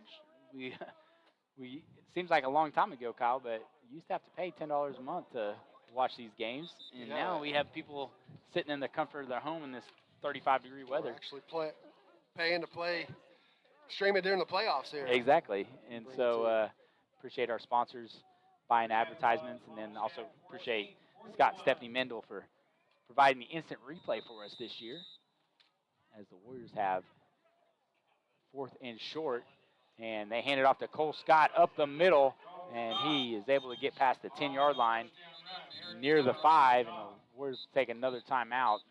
TJ, yeah, got to give a Veterans Day shout out today. You know, sure. all the armed forces, men and women across the country, you know, fighting for our freedom, putting their life on the line, man. I've got several of my family. My Uncle Keeler was a Marine. My wife's dad, Wayneville, he's a military guy. So, you know, definitely appreciate you guys, and happy Veterans Day. Yeah, it seems like a lot of those, I don't know, it just seems like a lot of them come from these flyover states. You know, my grandpa was in the Navy, my dad was in Vietnam, my other grandpa was in the military, my cousin was in the Marines, and you got all these people in these Oklahoma, Nebraska, Wisconsin, this middle of the United States, for providing these freedoms for our country, and you can't say enough, can't give enough respect for those people that are out there fighting, sacrificing their lives for these freedoms that we're able to enjoy every single day of our lives. Warriors, with 19 seconds left in the half, have the ball, first down and goal at the 8-yard line.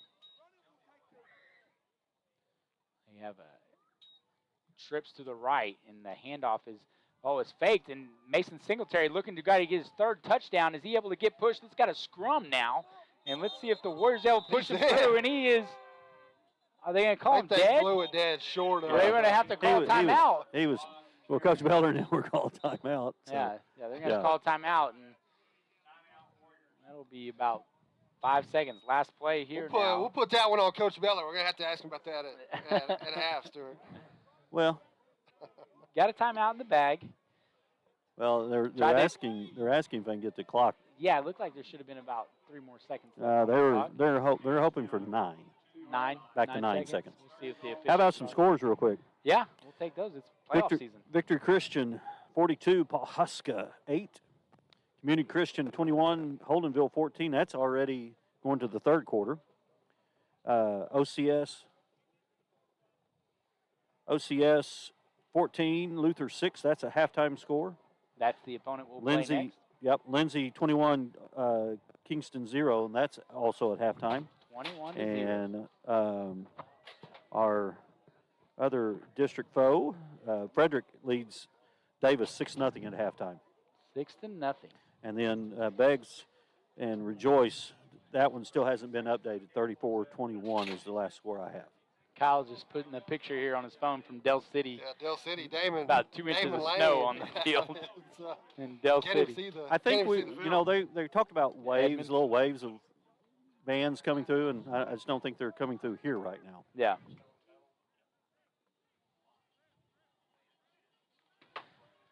Warriors coming out. They got 13 seconds back on the clock, so that's good for the Warriors as there's 2nd down and goal from about the 3-yard line. So you got to think this is going into the end zone. They got about 2 or 3 more plays, at least 2 plays that they can throw if they want, as long as no one gets tackled in the backfield. Cantrell looks to throw the quick slant to Mr. Cooper Alexander, and that is a touchdown for the Warriors. Had a little pick play with 6 right there, and Alexander was just wide open. You see it right there. 6 running him off, and Alexander slips out to the edge right there. Major hits him. Warriors TD. That is a great play design there by the Warriors And Kyle, you exactly were correct. They were able to rub the defenders off of each other, and little miscommunication there by the Wampus Cats gives the Warriors a touchdown as Thomas comes on for the extra point attempt. And it is no good, just a little bit right. Warriors lead 34-7 with 7 seconds left to go in the first half. We'll keep it here. We have a halftime show. Mr. Jesse Carey and Dakota Barker up there trying to stay warm. They're going to love coming down here in the booth. The camera guys, I want to give a shout out to my guys. Of course, Dakota does it for the football team, and Jesse does it. Yeah, Jesse does it for the Squirtle broadcast. So does Rhett Castle and Evan Madden. They're getting some experience running that camera. Jesse does a great job, and him and Dakota come on during halftime and give us some insight on local college and professional sports. Then we'll have Cale Simon, girls basketball coach, in the third quarter. He's going to come talk to us about Washington Warriors basketball, as they've had a couple scrimmages under their belt, including a scrimmage where they went to Moore last Saturday and faced some of the top teams in Class 3A. And, Kyle, they held their own. They played Jones, back-to-back state championships for the Jones Longhorns. The Warriors competed well against them, and so we'll get a take on what the Lady Warrior basketball program looks like under the new head coach, Cale Simon, as Mason Thomas sets to kick off for the Warriors. Line drive kick is taken by number 1, Talon Barrett, and he is stood up on the line, on the sideline, and clock will wind down to 0. It's halftime here in Reed Field. Warriors lead 34-7. You're watching Warrior football on WashingtonWarriors.tv.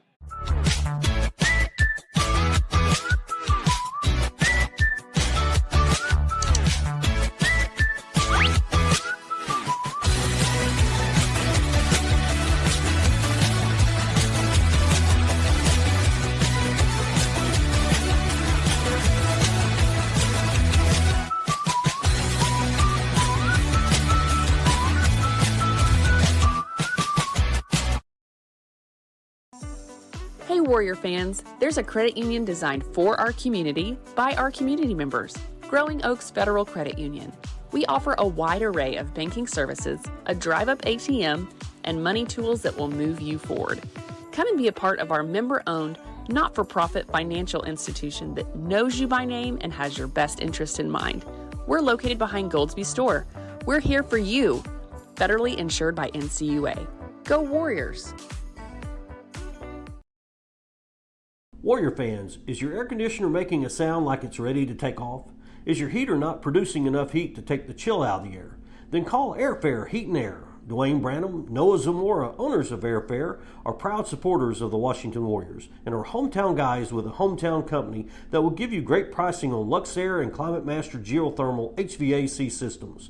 Need service on your existing equipment? Call them today at 405-626-1989 to schedule a service visit. That's Airfare. Support your school's booster club and get your business in front of thousands of potential customers. Talk about a win-win. Advertising packages start on this streaming station for less than $10 a game. Call 405-726-0835 or email adam@squirtle.com right now for more information. Hi, I'm Jake Coles, number 28 for the Washington Warriors. My mom, Sonia, with the Santa Fe Agency, is a graduate of Washington High School and a longtime Washington Warriors and Lady Warriors supporter. As an independent agency, Santa Fe has the ability to write policies with a variety of insurance companies, so finding the right fit for you, the customer, is easier. Please reach out to Sonia for your next insurance quote, whether it be on your house, auto, boat, RV, or commercial needs. Oklahoma Career Tech's been serving upskills to doers just like you for over 100 years. But this ain't your great Grammys and Pop Tech school. Oklahoma's favorite place to learn new skills keeps learning new tricks. Everyone knows the best way to learn is to do it yourself. Sir, you okay? Because you shouldn't have to wait to do what you love. Whatever you choose to do, do you. Oklahoma Career Tech. Air Product Supply would like to wish Jackson Hendricks and the Washington Warriors the best of luck this football season. Air Product Supply is your local Client Master and Lux Air distributor, supplying quality HVAC equipment and parts to Oklahoma and Texas. Give us a call at 405-288-0233 and we will get you in contact with a local, licensed, and trusted contractor near you. This is Tyler Beller, the voice of Air Product Supply, signing off. Go Warriors!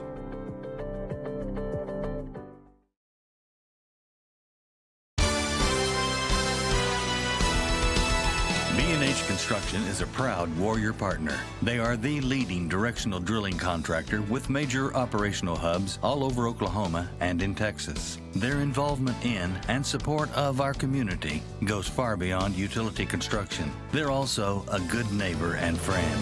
When experience and safety count, your best source for directional drilling is B&H Construction. Go Warriors!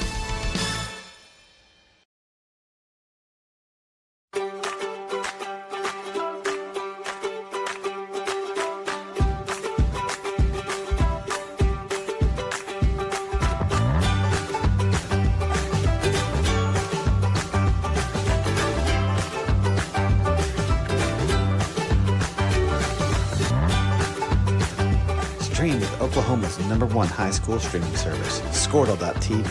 Find out more at Squirtle.com/stream. Hey, Warrior fans, this is Brian Arthur. My wife Jennifer and I are proud sponsors of the Washington Warriors and would like to wish all the Warriors and their coaches the best of luck this season. When you need a locally owned company that you can trust, look no further. For over 20 years, we have offered all of our customers the best products and services in the industry.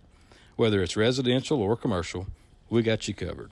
Give us a call or visit our website.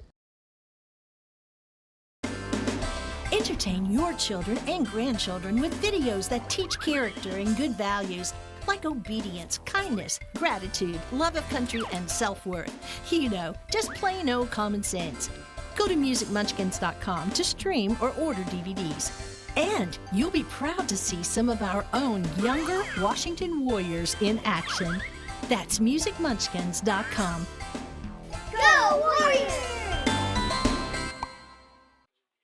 This is Jesse Carey. I'm joined with Dakota Barker. We're at Reed Field, and we're doing a little halftime show. Dakota, it is freezing out there. There is sleet, maybe a bit of snow coming down. That was an interesting half. Yeah, but I'll tell you what's hot right now. This Warrior defense. Shutting teams down, doing the same first round of the playoffs. Yeah, for sure. And Warrior offense looked really good as well. You know, Major had that interception, but other than that, like he looked really good running. He looked pretty good throwing, and just overall, really good first half. And let's get into some college football. OU coming off a 38-35 loss to Baylor. It's pretty unfortunate. That was a sad game.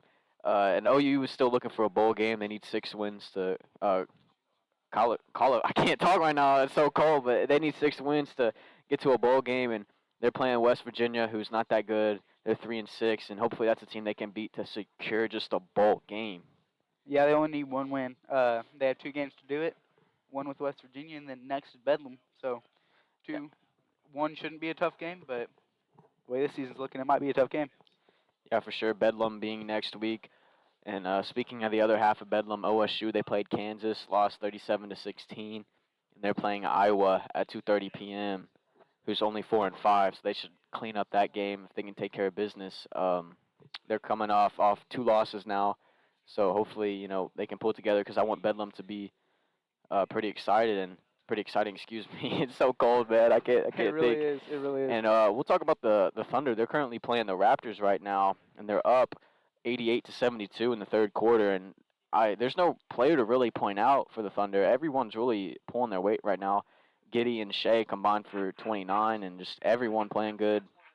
Dort's got 11. Just everyone is doing good. Yeah, man.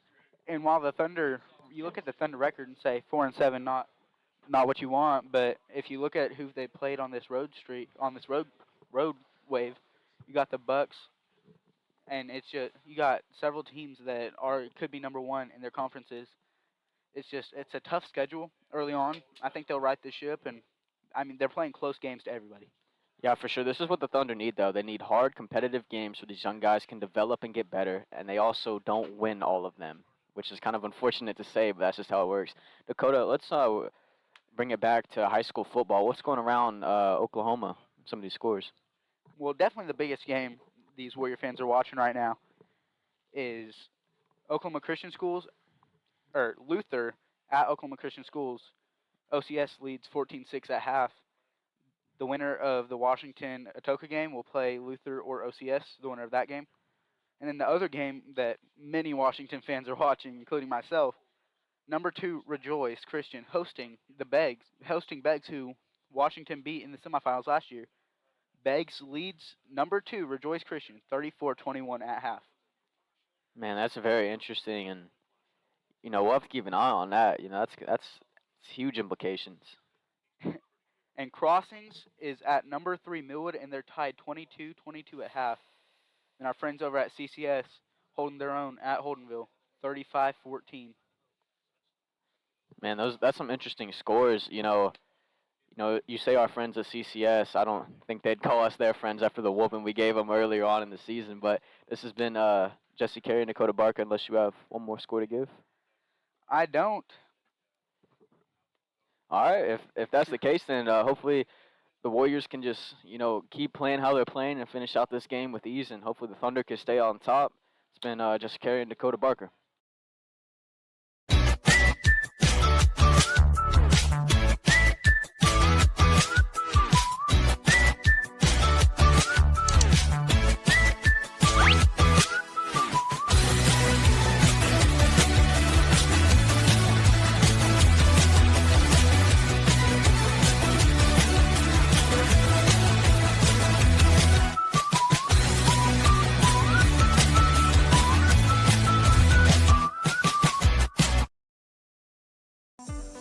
Hey Warrior fans, there's a credit union designed for our community by our community members, Growing Oaks Federal Credit Union.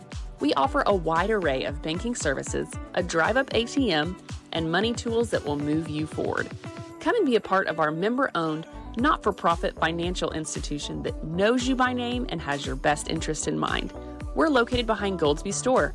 We're here for you. Federally insured by NCUA. Go Warriors! Warrior fans, is your air conditioner making a sound like it's ready to take off? Is your heater not producing enough heat to take the chill out of the air? Then call Airfare Heat and Air. Dwayne Branham, Noah Zamora, owners of Airfare, are proud supporters of the Washington Warriors and are hometown guys with a hometown company that will give you great pricing on Luxair and Climate Master geothermal HVAC systems. Need service on your existing equipment? Call them today at 405-626-1989 to schedule a service. Support your school's booster club and get your business in front of thousands of potential customers. Talk about a win-win. Advertising packages start on this streaming station for less than $10 a game. Call 405-726-0835 or email adam@squirtle.com right now for more information. Hi, I'm Jake Coles, number 28 for the Washington Warriors. My mom, Sonia, with the Santa Fe Agency, is a graduate of Washington High School and a longtime Washington Warriors and Lady Warriors supporter. As an independent agency, Santa Fe has the ability to write policies with a variety of insurance companies, so finding the right fit for you, the customer, is easier. Please reach out to Sonia for your next insurance quote, whether it be on your house, auto, boat, RV, or commercial needs. Oklahoma Career Tech's been serving upskills to doers just like you for over 100 years. But this ain't your great Grammys and Pop Tech school. Oklahoma's favorite place to learn new skills keeps learning new tricks. Everyone knows the best way to learn is to do it yourself. Sir, you okay? Because you shouldn't have to wait to do what you love. Whatever you choose to do, do you. Oklahoma Career Tech. Air Product Supply would like to wish Jackson Hendricks and the Washington Warriors the best of luck this football season. Air Product Supply is your local Client Master and Luxair distributor, supplying quality HVAC equipment and parts to Oklahoma and Texas. Give us a call at 405-288-0233 and we will get you in contact with a local, licensed, and trusted contractor near you. This is Tyler Beller, the voice of Air Product Supply, signing off. Go Warriors!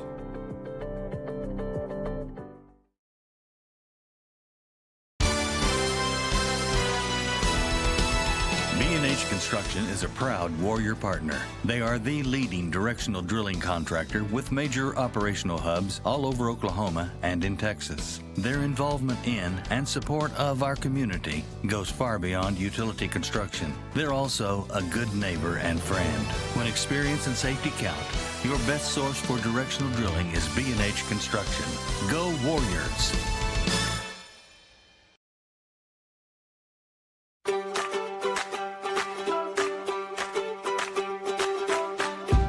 Welcome back to Reed Field. Warriors lead 34-7 at halftime as the Warriors take the field to get loose.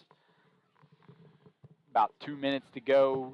Usually give another 2 minutes after that clock winds out because Atoka hadn't even came on the field yet. They're still trying to get warm, it looks like. And we'll have to give a shout out to our man Bob Harris, who's got some stats provided for us. And Kyle, what do we got? We'll start out with Atoka. They've got 116 yards on the ground, 20 carries, 2 for 4 passing for 17 yards. Man, that's a big key right there. 1 touchdown.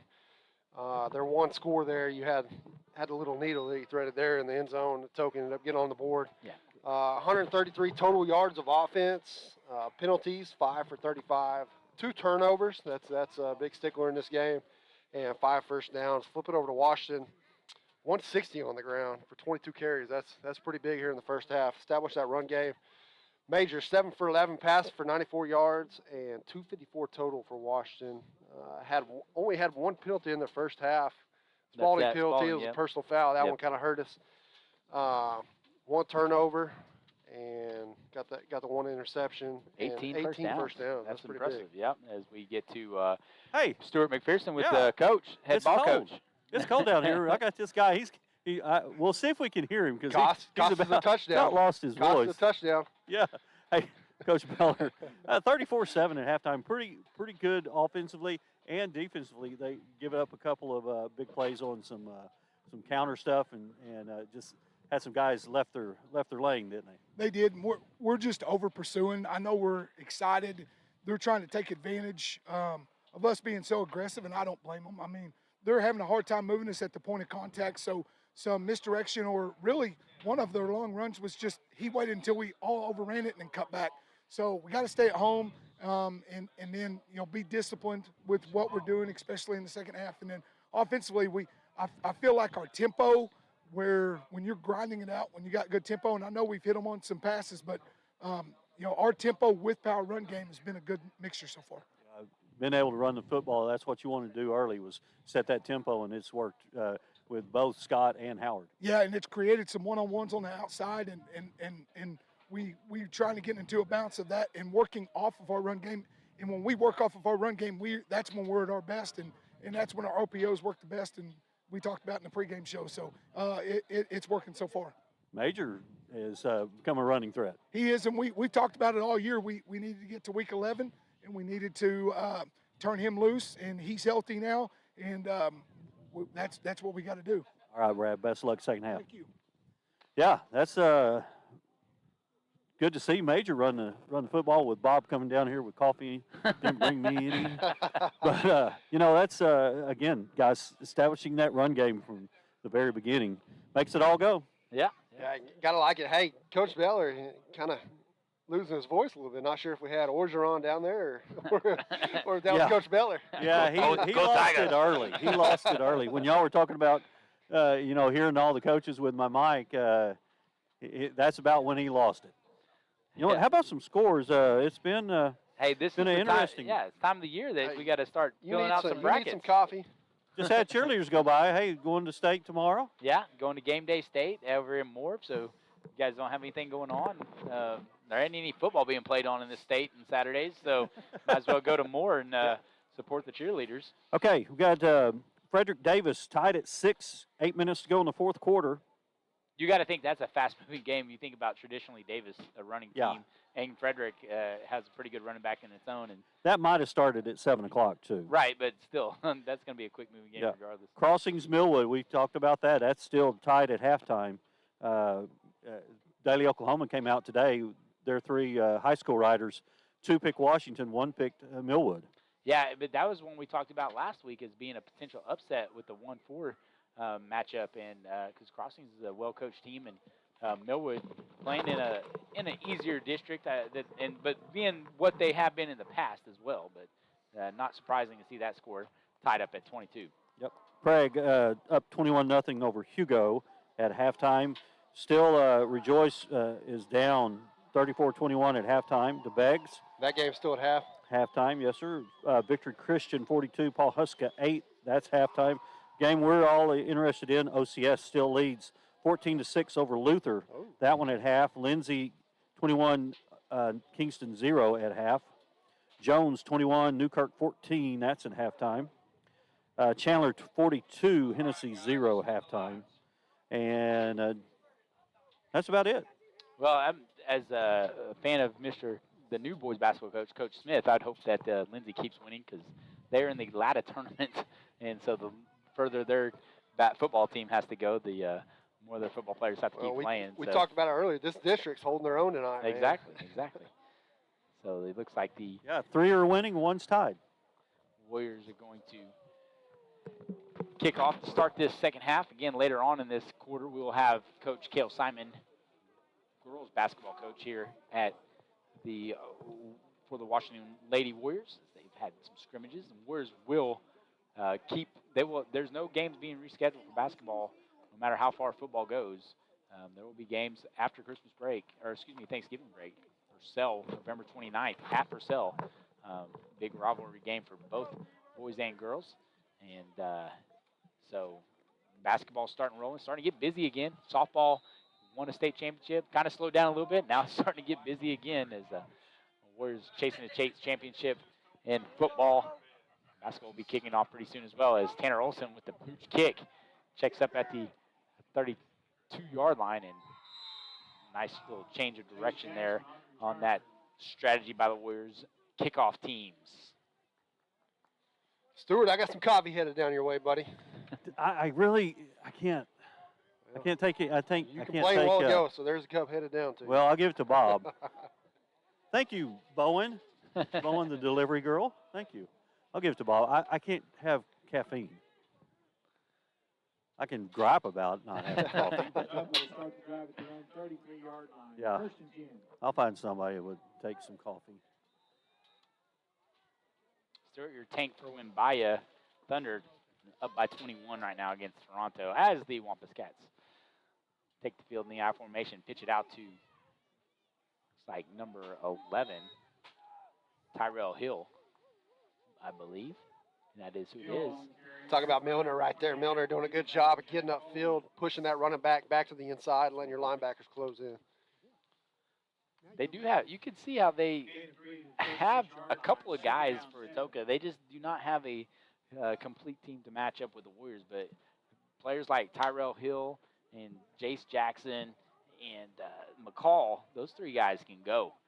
It's, you look at their line of scrimmage guys, they're guys in the trenches there. You do not have the same size as Spalding. Comes and hits the quarterback as he throws, and is thrown up and is broken up by a host of Warrior defenders, mainly Cole Beller there, as we take a Purcell Vision Source instant replay on that play. Kyle, look at Nathan Spalding coming in. Good job putting some pressure on him. I'm not sure who tipped that ball, but you had, like you said, had Cole Beller in there, had Hendricks in there, and man, good job on defense right there, knocking that ball away. 3rd down and 7 for the Wampus Cats. Ball placed on the 36-yard line.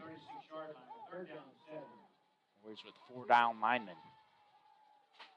Showing pressure. Up the middle is Berglund. He misses the guy in the backfield, but the rest of his teammates are there to make up for it as the Wampus Cats try to trick the Warriors on a handoff there on 3rd and long. Give it up to Berglund right there. Shot out of a cannon in the backfield, had to bounce it right there, and just kind of delayed that handoff just a little bit more. And Warrior defense right there coming up with a big stop, force a 4th down right here for the Wampus Cats. Trying to warm my microphone up with a hand warmer. It's cold on that hand. I got to keep my glove off so I can open my phone and look at the scores. Atoka going for it here on 4th down and 7. As Pugh looks to throw down the seam to Sherrill. Good coverage there by Hendricks and Beller. Gotta like that, Kyle. Hendricks right there with the sportsmanship, but also knowing that pass is overthrown, not even trying to even get close to maybe a potential pass interference play. Yeah, you see it all the time, pass interference. You know, if that ball, like you said, that ball was overthrown, don't even mess with him. Did a good job. Had him covered up already and realized that ball was overthrown. And big stop for the Warriors right there. That was the only one they were looking. That was the only guy they were looking for. The receiver on the near side ran about 5 yards and just stopped. Yeah, a little one-man route, I guess. But yeah, Hendricks not going trip set down here at the bottom. Yeah, a little new formation as they pull the left tackle, it looks like, and Cole Sky is running to the right, and he is tackled by Hill. Might have been a design play right there off a tackle. Bunch of set out here, try to get some blockers out there. Let Cole Scott try to get the edge, but Atoka did a good job of swallowing him up. 1 yard loss will make it 2nd down and 11. The Warriors come out with a receiver on each side. 2 tight ends set. Handoff goes to Cole Scott up the middle. And he is wrapped up by Sherrill. And Sherrill's down again. He's been slow to get up on a couple plays this evening. 2 yard gain. Bring up 3rd and 8. 10 and 3, 33-yard line, 3rd down, 8. Picked up a couple right there. I'd like to see the Warriors go back to a little tempo right here. This, you can tell Atoka's, they're already gassed here starting the second half, and need to get something going. Singletary goes in motion again. Warriors trying to draw him off sides. Looks like Coach Autry sending Singletary back to the left side of the field. And I don't know if he got set, but the rest are letting him go. And Cantrell's looking to throw. And, he gets smashed as he throws. Looks like the ball also slipped out of his hands as he had Singletary open. As you check out the Purcell Vision Vision Source play of the game, or replay. Shut up. Replay. That probably was a good throwaway there. As Singletary, he saw Singletary a little bit late. Bring up 4th and 8 from the 33.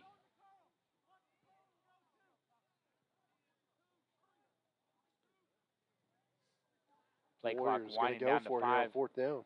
See if they can get the snap off. And good job by Coach Beller looking at the play clock and realizing that time was about to expire. He takes time out. We'll take one with him. You're watching Warrior Football on WashingtonWarriors.tv.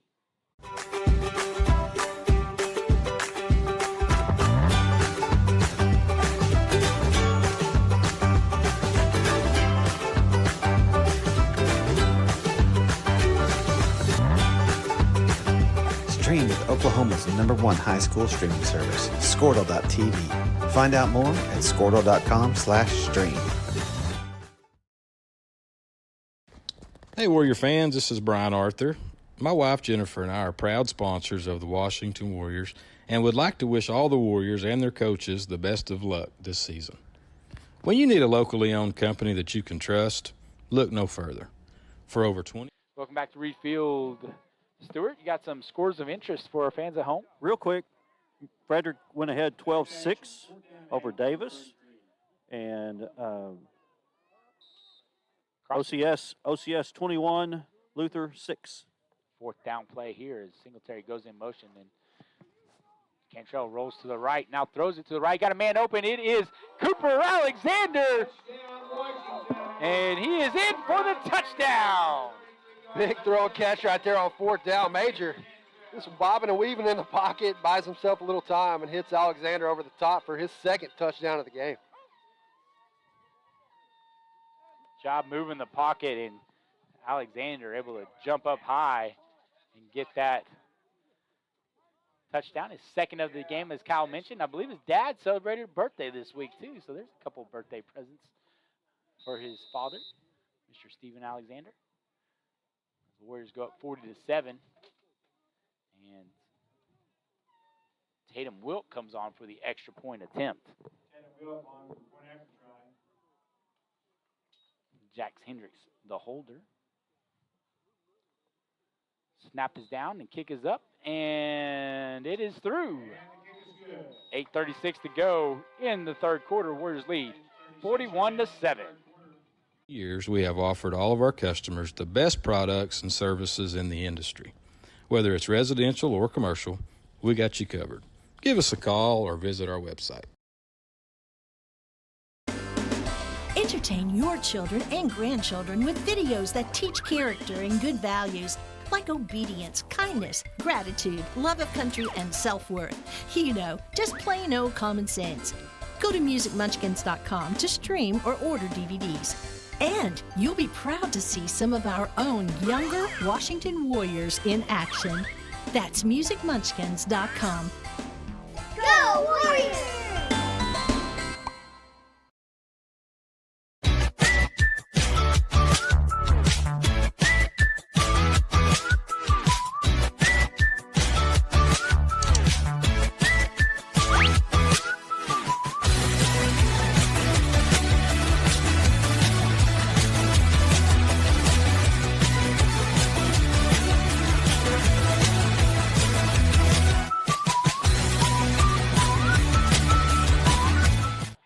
Welcome back to Reed Field. TJ Scholes here with Kyle Harrison and Stuart McPherson as Tanner Olson puts a strong leg into that one, drives it down to the 25-yard line. That's McCall on the recovery. He tries to drop kick his way to the 40-yard line.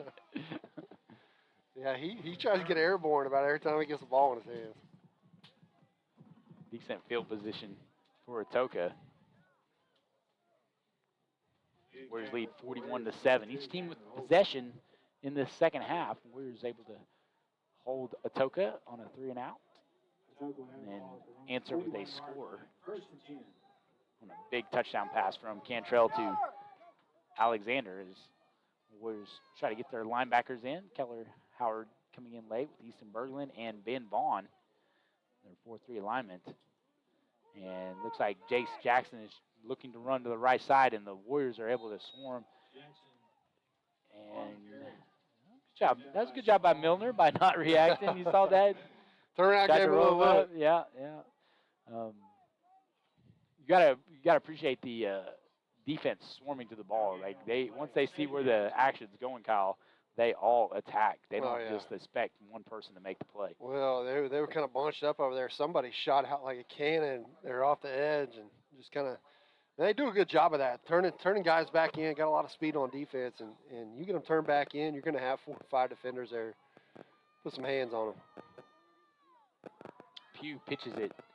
Looks like this time it's to Barrett, and Barrett tries to reverse field as Spalding is chasing after him, and there's Milner. See, you're going to have a hold right here, just like what I was just talking about. You had Cole Beller trying to get the edge there, came up and forcing him back in right there. And once you do that, like I said, there's a lot of guys. He got held, and they're going to decline the penalty. 3rd and long now for the Wampus Cats. After the loss of yardage on that play, the Milner and Spalding able to corral the running back, Barrett. 7:15 and counting in the third quarter. Pugh under center, pitches it out to Hill.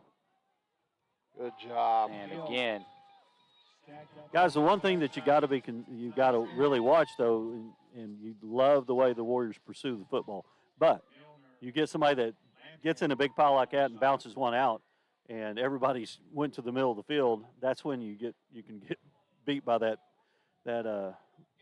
play where they sort of slide out of that pile. Right, that's what, like in the first half, they did that a couple times. 4th down now and long for the Wampus Cats as McCall is set back to punt from his 27-yard line. Takes the snap, acts like he's going to punt, now finally does punt. That looked like me in the backyard, Kyle. I don't know if that's the original punter. I think that Higgins tried to size it up to get that perfect spiral. Had all that time and then just kicked it out of bounds. Right. It almost like, and he's down now. It looks like he might be cramping or his leg hurts, but you know, he's a senior leader for this Atoka team, and you know, it might have been one of those things like, hey, coach, I'd like to try to at least get one punt in my career. They throw him in there. He looked like he's doing a little yoga stretch, so maybe he's just trying to get loose there. As the Warriors take over around the 40-yard line. When you're down 41-7, everything hurts.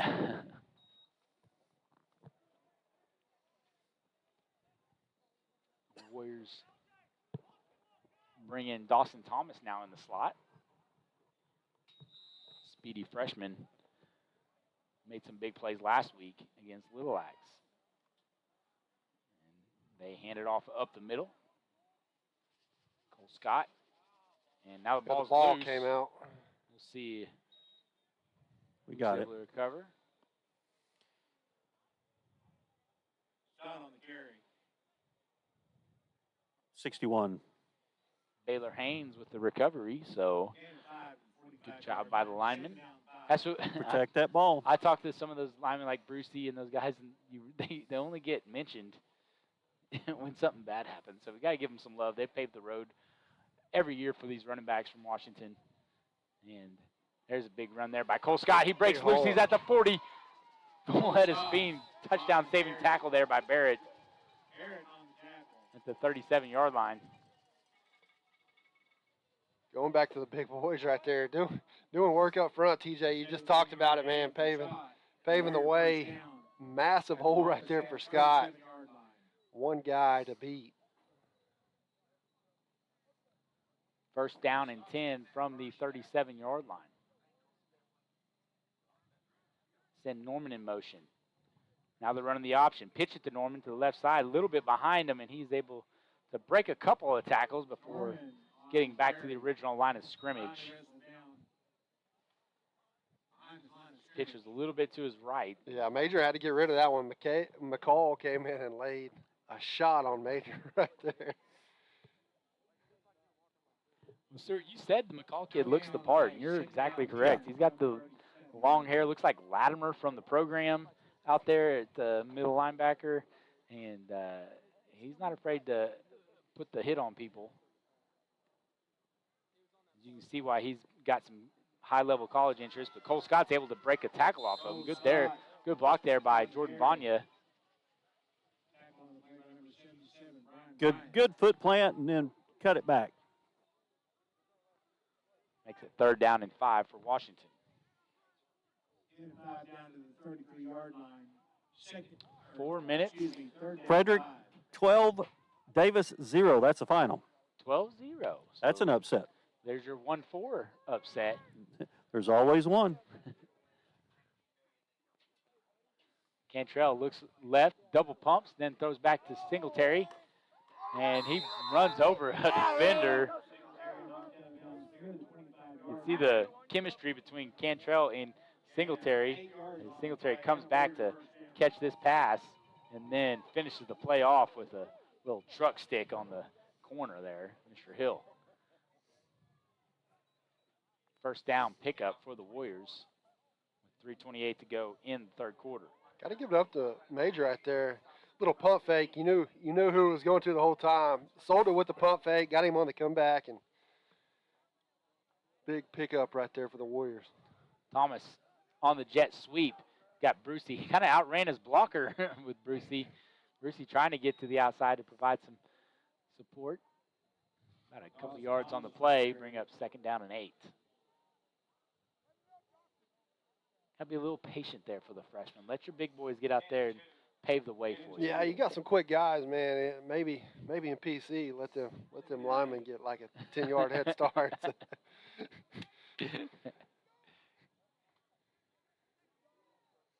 2nd down and 8 for the Warriors. Fakes the handoff and hits Thomas. No, he drops it. A little RPO action there as Cantrell throws the fastball into Dawson Thomas. Yeah, not sure if Dawson was ready for that one. Like you said, hit him with a fastball right in the hands and kind of bobbled a little bit. It hit him right in between the 2 and the 1. You could hear it down here. You could hear it hit his shoulder pads. Boop.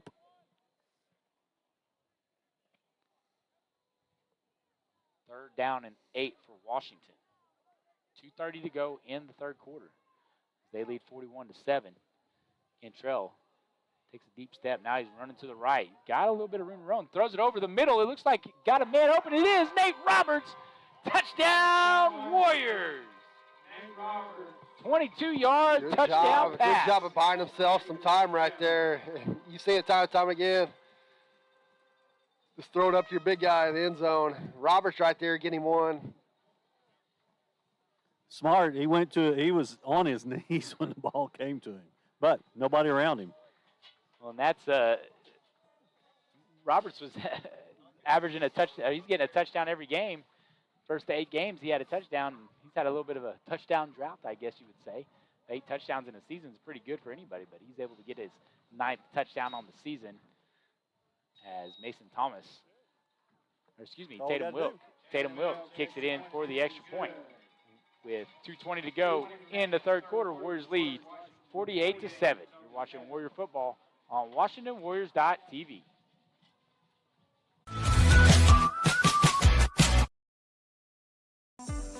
Hey Warrior fans, there's a credit union designed for our community by our community members, Growing Oaks Federal Credit Union. We offer a wide array of banking services, a drive-up ATM, and money tools that will move you forward. Come and be a part of our member-owned, not-for-profit financial institution that knows you by name and has your best interest in mind. We're located behind Goldsby Store. We're here for you. Federally insured by NCUA. Go Warriors! Warrior fans, is your air conditioner making a sound like it's ready to take off? Curious about this. Welcome back to Reed Field. Warriors lead 48-7. Got some scores, fellas. Yep, Millwood 34, Crossings 29, a minute to go in the third. Wow. Chandler 48, Hennessy 8. CCS 49-14 over Holdenville. Lindsay 35-7 over Kingston. Lindsay 35-7. We heard it on the coach show as Warriors special teams able to keep the Wampus Cats inside 35. Coach Beller's talking about the Lindsay football program. You know, it's kind of like, I don't know, you want your district to represent in the playoffs. Oh, yeah. Yeah, it kind of shows the strength of the district if they're able to go and compete against other districts successfully. And then, so you kind of root for them. Same as it is in conferences, like in college football. You want your conference to do well when it comes to the bowl seasons. And so District 2A3 showing out. That was one of the possibilities of them sweeping the district that we were matched up with. And so far this evening, it looks like it's holding true. As Pugh takes the snap under center. Handoff goes to number 20. Ball's out. Ball's out. We got a. I think it's Milner. Is that Milner or Kilmer? I think it's Milner. To take a look at that on the Purcell Vision Source instant replay. That is Milner. He's trying to get him a touchdown. He's had 5 pass breakups this season, trying to get an interception. The senior defensive end looking to get a touchdown. You got to think that maybe you get close to the goal line here, Kyle. Put Milner in there. Maybe put him in and let him get him one. No, he's had touchdowns. He's had that. He played tight end last year a little bit for us and was able to get it that way. But it'd be nice to see the senior get one before his career ends. That Genuine playlist went on in his head when he scooped that one up. Oh. Looks like the quarterback in now is Cale Brakefield, and Warriors coming out with their number 2s to start this drive. And I'm going to stop the clock. We got a false start. Pick the football up. Trying to set up that fumble Ruski. Yeah.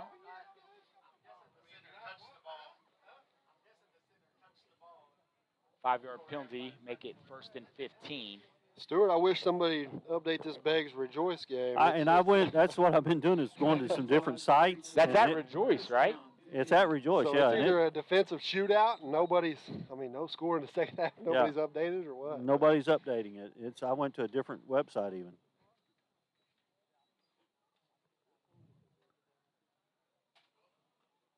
Minute 27 to go in the third quarter. Warriors have the ball at the 27-yard line. Brakefield takes the snap, hands it off to Wyatt Wilk, working that left side of the field. We'll have Coach Cale Simon here to start the fourth quarter here after the third quarter ends. Talk to us about Lady Warrior basketball. They've had a couple of scrimmages, including a super scrimmage here at Moore last weekend. Scrimmage Newcastle yesterday. So Lady Warriors getting their players back from softball and cross country. And Jones 21, Newkirk 20.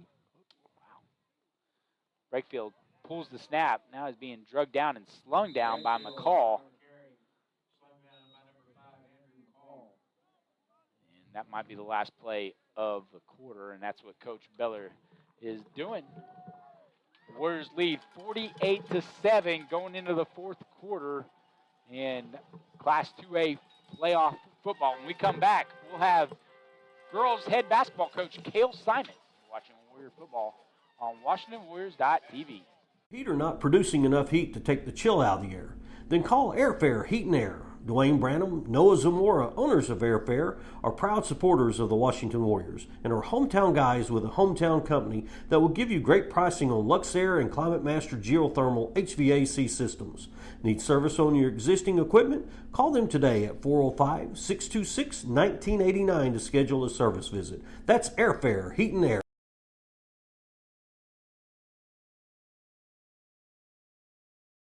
Support your school's booster club and get your business in front of thousands of potential customers. Talk about a win-win. Advertising packages start on this streaming station for less than $10 a game. Call 405-726-0835 or email adam@squirtle.com right now for more information.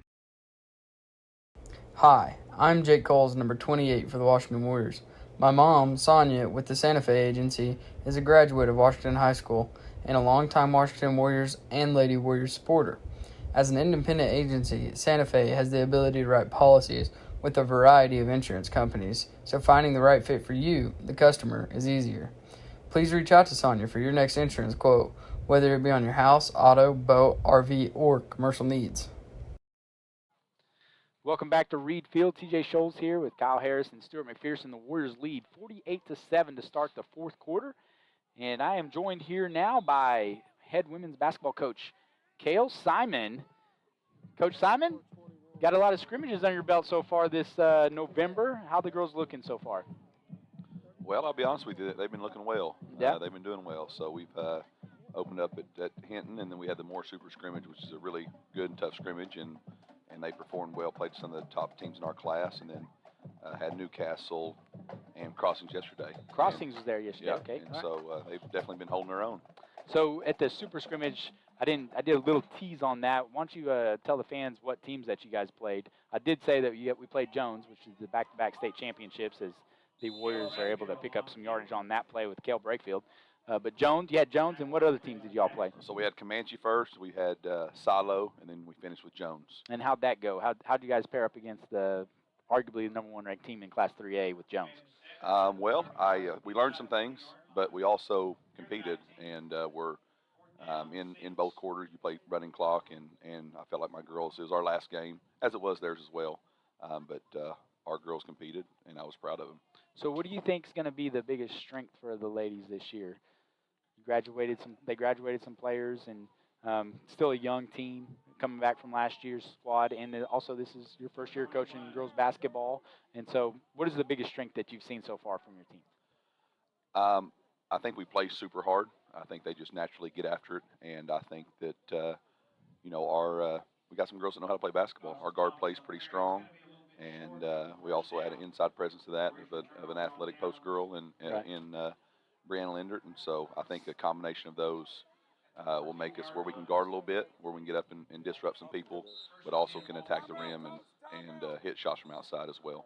So you've had success on the boys' side, had a couple state championships, one at Roth and one at Okima, if I'm correct. Is Correct, that yeah. And so what's been the difference, you think, between coaching boys and girls so far? Because I've seen it a little bit. I've come to y'all's practices, and you can see the intensity, and the girls are picking up on that intensity, I might add. So what's been the biggest difference, you think? Man, I get that question a lot, and I don't know if there's any one difference. I mean, honestly, I think you know, I say this, I have 6 daughters, and the expectation doesn't change. Yeah. You know what I'm saying? I Yeah. think you're looking to get the best out of no matter who it is. And so, the age, boy, girl, doesn't, to me, that doesn't necessarily Right, matter. right. The expectation stays the same to get the most out of them. And so, I mean, there's some differences in just, diagonal passes being thrown and those things, the Right. X's and O's of things, but not any necessarily one thing that really stands out at this point. So sorry to disappoint you. No, with that's that all right. I question. understand. I've always wondered myself coaching boys basketball and what that would look like. I coached some junior high girls basketball back in the day, but they seem to tend to listen a little bit better than guys because they don't. Guys, I feel like guys think they know more than the coach does, and girls, the girls trust the coach more, but they also don't play out of their lane more. Guys kind of can create on their own some more, a little more Right. creative, but girls kind of do what you say, so there's a little bit of give and take from that standpoint. Well, I think it goes the old adage. They say that, the best part about coaching girls, they do exactly what you say. Right. And the worst part about coaching girls is they only do exactly what you Exactly. say. So I think that's the old adage. Well, we got a message from our friend Scott Mendel, who had provided our instant replay. Here we go. I guess he played you some a little bit back in the day. Sent us a picture of a little state championship game from Omega. Is that one of the phantom calls, the foul calls they called? I'm not sure. The Warriors defense is making a big stand here. Who do you think lifted him up to get him that far off the ground? That's what I want to know. Yeah, so you guys sound like you guys had some battles back in the day. We did. They got the best of us. Well, Coach, you got any more scrimmages coming up next week that maybe the fans can come and watch?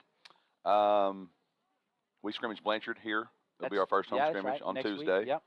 And then I think Anadarko comes to our place as well the following Tuesday. That's during the week of Thanksgiving. Yeah, that's 2 really good scrimmages. I know Blanchard coach Schneeberger does a really good job with their girls, gets the most out of them, and then obviously Anadarko is a program that has had traditional success. Now, I'd like to end this with a little story that I have from Coach's Clinic with you. Uh-oh. Okay, this is my first time meeting Coach Simon officially.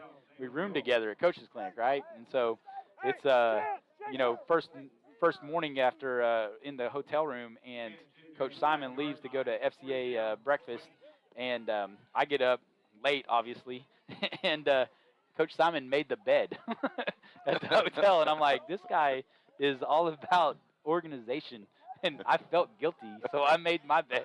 Dude, I've never made a bed at a hotel. Guilty for not going to the FCA breakfast, or well, guilty for making which one? Yeah, I'm not probably sure. guilty for both. But yeah, I made my bed though. So Yeah. But I probably won't ever make my bed again unless I'm rooming with Coach Simon. But Coach, I appreciate you joining us here on the broadcast, and best of luck. We'll be covering some basketball games here shortly. You got Purcell coming up after Thanksgiving break. Before we know it. Yeah, and that's going to be your first game as a Washington Warriors. So we wish you luck, and go Warriors, right? That's right. I appreciate it. All right, Thank thanks, you guys. Coach. All right. Warriors able to get a stop there on that possession. Hey, hey. Go ahead. You got scores? Yeah, let's get some scores. Update. Rejoice. 21. Bags 34. It's in the fourth. Fourth quarter. Wow. 34. We talked about that when I said it's either nobody's updating the game or it has to be a defensive shootout there in the second half. Jones 21, Newkirk 20. That's in the third. Millwood and Crossing still 34-29. And Lindsay 35, Kingston 13. Eufaula 14, Henrietta 12. That's 2 minutes to go in the fourth. Wow. I know that they play in the same basketball conference, so I'm sure they're very familiar with each other as far as those athletes go, as the Warriors take over possession at the 47-yard line. But wow, interesting night of football from everybody else's standpoint. Warriors are taking care of business tonight, leading 48-7 with 7:23 to go in the game. But we're definitely gonna keep an eye on that. And you got the Thunder win. We got 34-28 Beggs as I got an updated score from one of our fans listening or watching the game, as Blake Heiliger is able to have a nice run for the Warriors. And now the Warriors, that ball. Ben Johnson, and looks like they get a number 51. I got to get a score sheet on that one. I don't know who 51 is, but they're able to push the line forward and provide some more yards for Blake Heiliger down to the 35-yard line. Yeah, give it up to Blake right there. Good run, but not only that, had 11 guys on his back. I'm about to say 15. had to correct myself there, but man, just hold on to that ball. That's, I mean, Yeah, you know, everybody's trying to strip it. 34-28 with 10 minutes to go. 10 minutes to go. Okay, wow. That's crazy. I wish we could, Wish we going could to get tune into Rejoice or that. Beggs to be the Squirtle team so we could watch that game as Blake Hollywood takes another handoff, and he's pushing the pile forward again. Good job by the offensive line here by the Warriors. You got Lane Taylor and Jackson Bird, it looks like, Ben Johnson, and I got to get a number for 51. I'd give you one, but I don't have a roster. over Yeah, here, I don't so. have those numbers memorized. Looks like Kingston Springer at their center position. They're providing big holes for the Warrior running back, Blake Heiliger. Said that Beggs threw a pick on a screen. They ran it back for a touchdown. Heiliger again with the run.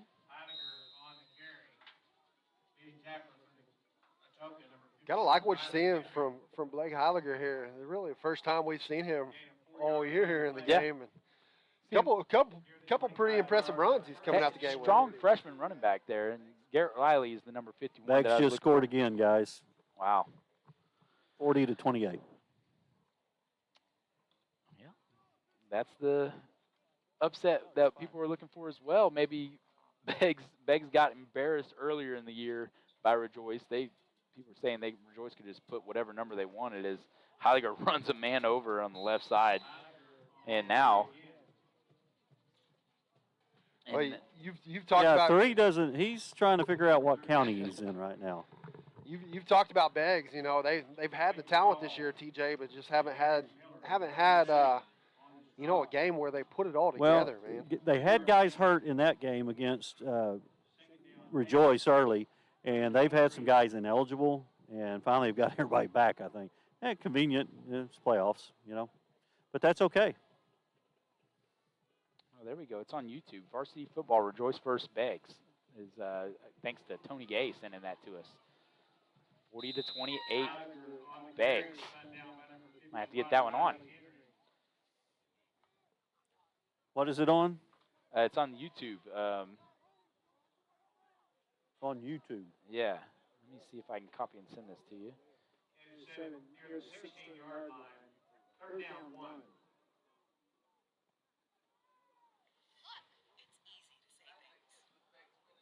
We've All got right. her. Third down and 1 for the Warriors.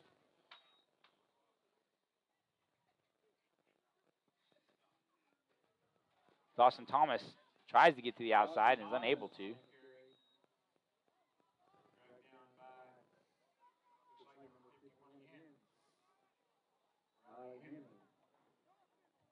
Be a 4th down and short play coming up for the Warrior offense. 4th down 1 from the 11. Got some southeastern Oklahoma boys from Idabel, close to home with the Valiant Bulldogs. Idabel's leading Warner 42-7. That's a 8-2 and a 8-2 playing. Yeah, 2 and 3 seed, and which is crazy because Eufaula is struggling with Henrietta, and Eufaula won that district as Lucas Witcher takes the snap. See if he gets a favorable spot, and he does. It's going to be a Warrior first down. They'll wind the clock.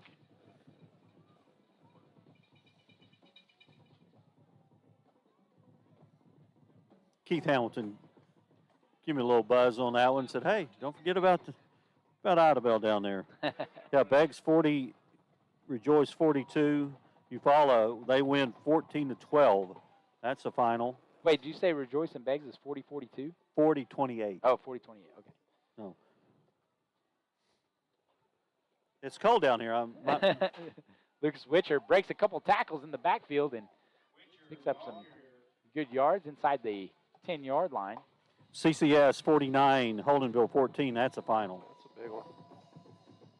And we saw Holdenville last year. They were in our district, and I think that we scored on the first 4 plays, like a kickoff return and 3 pick sixes. Yeah, it was quick. That one got out of hand in a hurry. And they kept throwing it. Bless their hearts, they kept throwing the ball. Lindsay's up 42-13 in the 4th. So what's the Frederick Davis? And that one's a final. That was the final, yeah, okay. 12-6. So it looks like all of District 2A3 is going to end up with victories. Representing well is Blake Heiliger runs over some defenders in for the touchdown. Powerful running by the freshman running back gives the Warriors a touchdown on the 8-yard romp through the end zone. Keep them feet moving, get on in. Pretty impressive drive by Mr. Heiliger.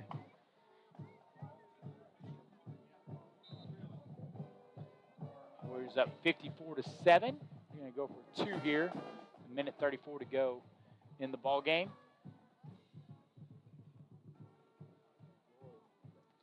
Heiliger will take the snap again, try to go through the middle, and he gets stood up and going to be short. We'll keep it. Warriors go up 54-7 with 1:34 left to go. You're watching Warrior football on WashingtonWarriors.tv. Oklahoma Career Tech's been serving up skills to doers just like you for over 100 years. But this ain't your great Grammys and Pop Tech school. Oklahoma's favorite place to learn new skills keeps learning new tricks. Everyone knows the best way to learn is to do it yourself. Sir, you okay? Because you shouldn't have to wait to do what you love. Whatever you choose to do, do you. Oklahoma Career Tech. Air Product Supply would like to wish Jackson Hendricks and the Washington Warriors the best of luck this football season.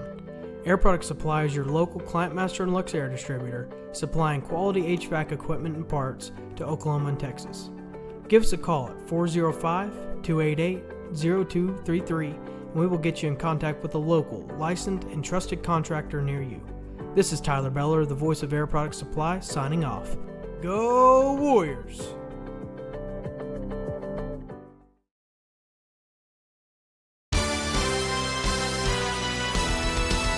B&H Construction is a proud Warrior partner. They are the leading directional drilling contractor with major operational hubs all over Oklahoma and in Texas. Their involvement...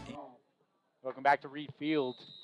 Warriors lead 54-7 as Tanner Olson lines up the kick. Atoka takes it over in left, and he is railed down by the Warrior defender. Yeah, you don't want to run backwards. Just giving the guys a little bit more of a running start, full speed at you. I don't know who that was, but it looks like Jeffrey Osborne was the first to meet him, but I don't know who basically flew at him and got the tackle. As the ball will be placed at the 25-yard line. Looks like maybe Braden Hutchins is getting some love. Maybe that's Kinzer Scott. That might be Kinzer Scott. I don't know. There's some guys. We'll have to check. There's some hugs and stuff in it. Someone's getting some love on down there on the sideline there for the Warriors as Atoka lines up in the I formation and hands it off to the fullback. And he is met right at the line of scrimmage, and the Warriors are still punishing this Atoka defense, their offense running game. Look like, let's see here, maybe Kilmer. Nope, that is number, I can't see what number that was. Number 56, maybe 58. 58 for the Warriors. That is Sam Cantrell with the big hit. Little brother coming in getting some. Yeah. 27 seconds left. This could be the last play, and they try to run it up the middle, and the Warriors stop them there.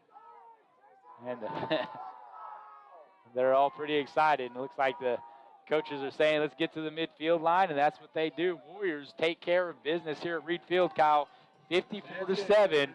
Can't be said about the same. You think you come into the game and it's going to be your 1 seed, number 1 ranked team in the state, but you've seen through scores throughout the night, it's not guaranteed, but the Warriors took care of business and did what they were supposed to do. Yeah, you got to like Warriors' impressive win tonight, TJ. I talked about all stats, all records out the window, coming into this game, and this is one of them games that you got to be perfect.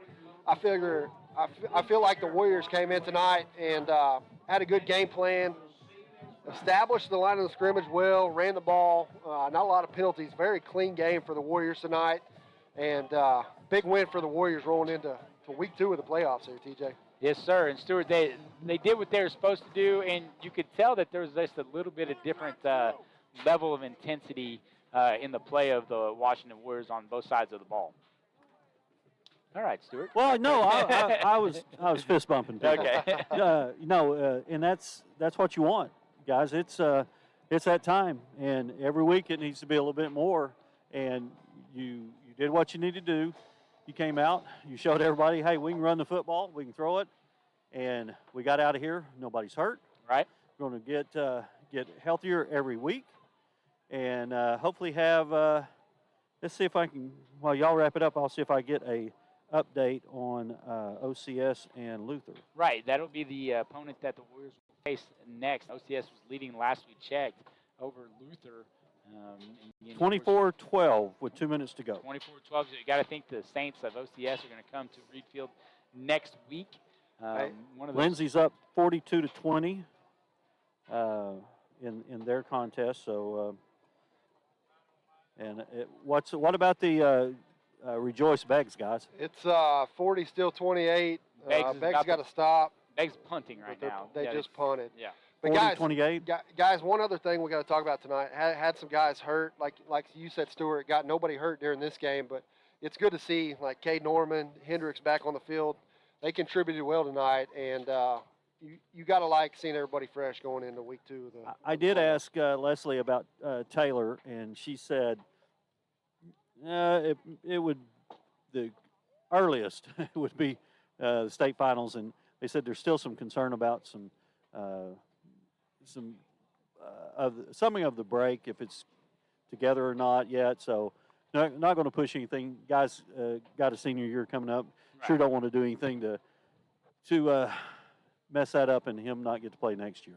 For sure. And the linebackers have been coming in and playing well for him in his place with Jake Coles and Keller Howard and, of course, Ben Vaughn, leading tackler for the team. And so, again, Warriors going away, winning 54-7 here at Reed Field. We'll have another game here at Reed Field. One more for sure.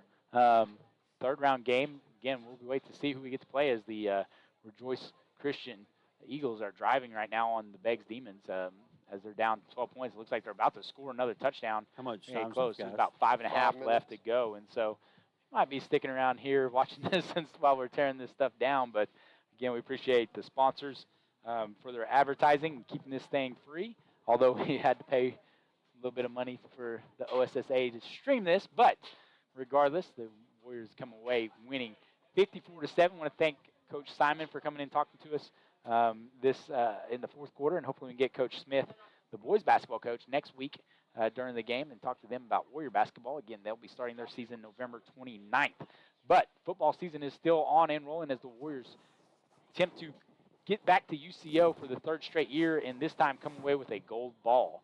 You've been watching Warrior football on Washington Warriors TV. Warriors win 54-7. Good night, and go Warriors. And support of our community goes far beyond utility construction. They're also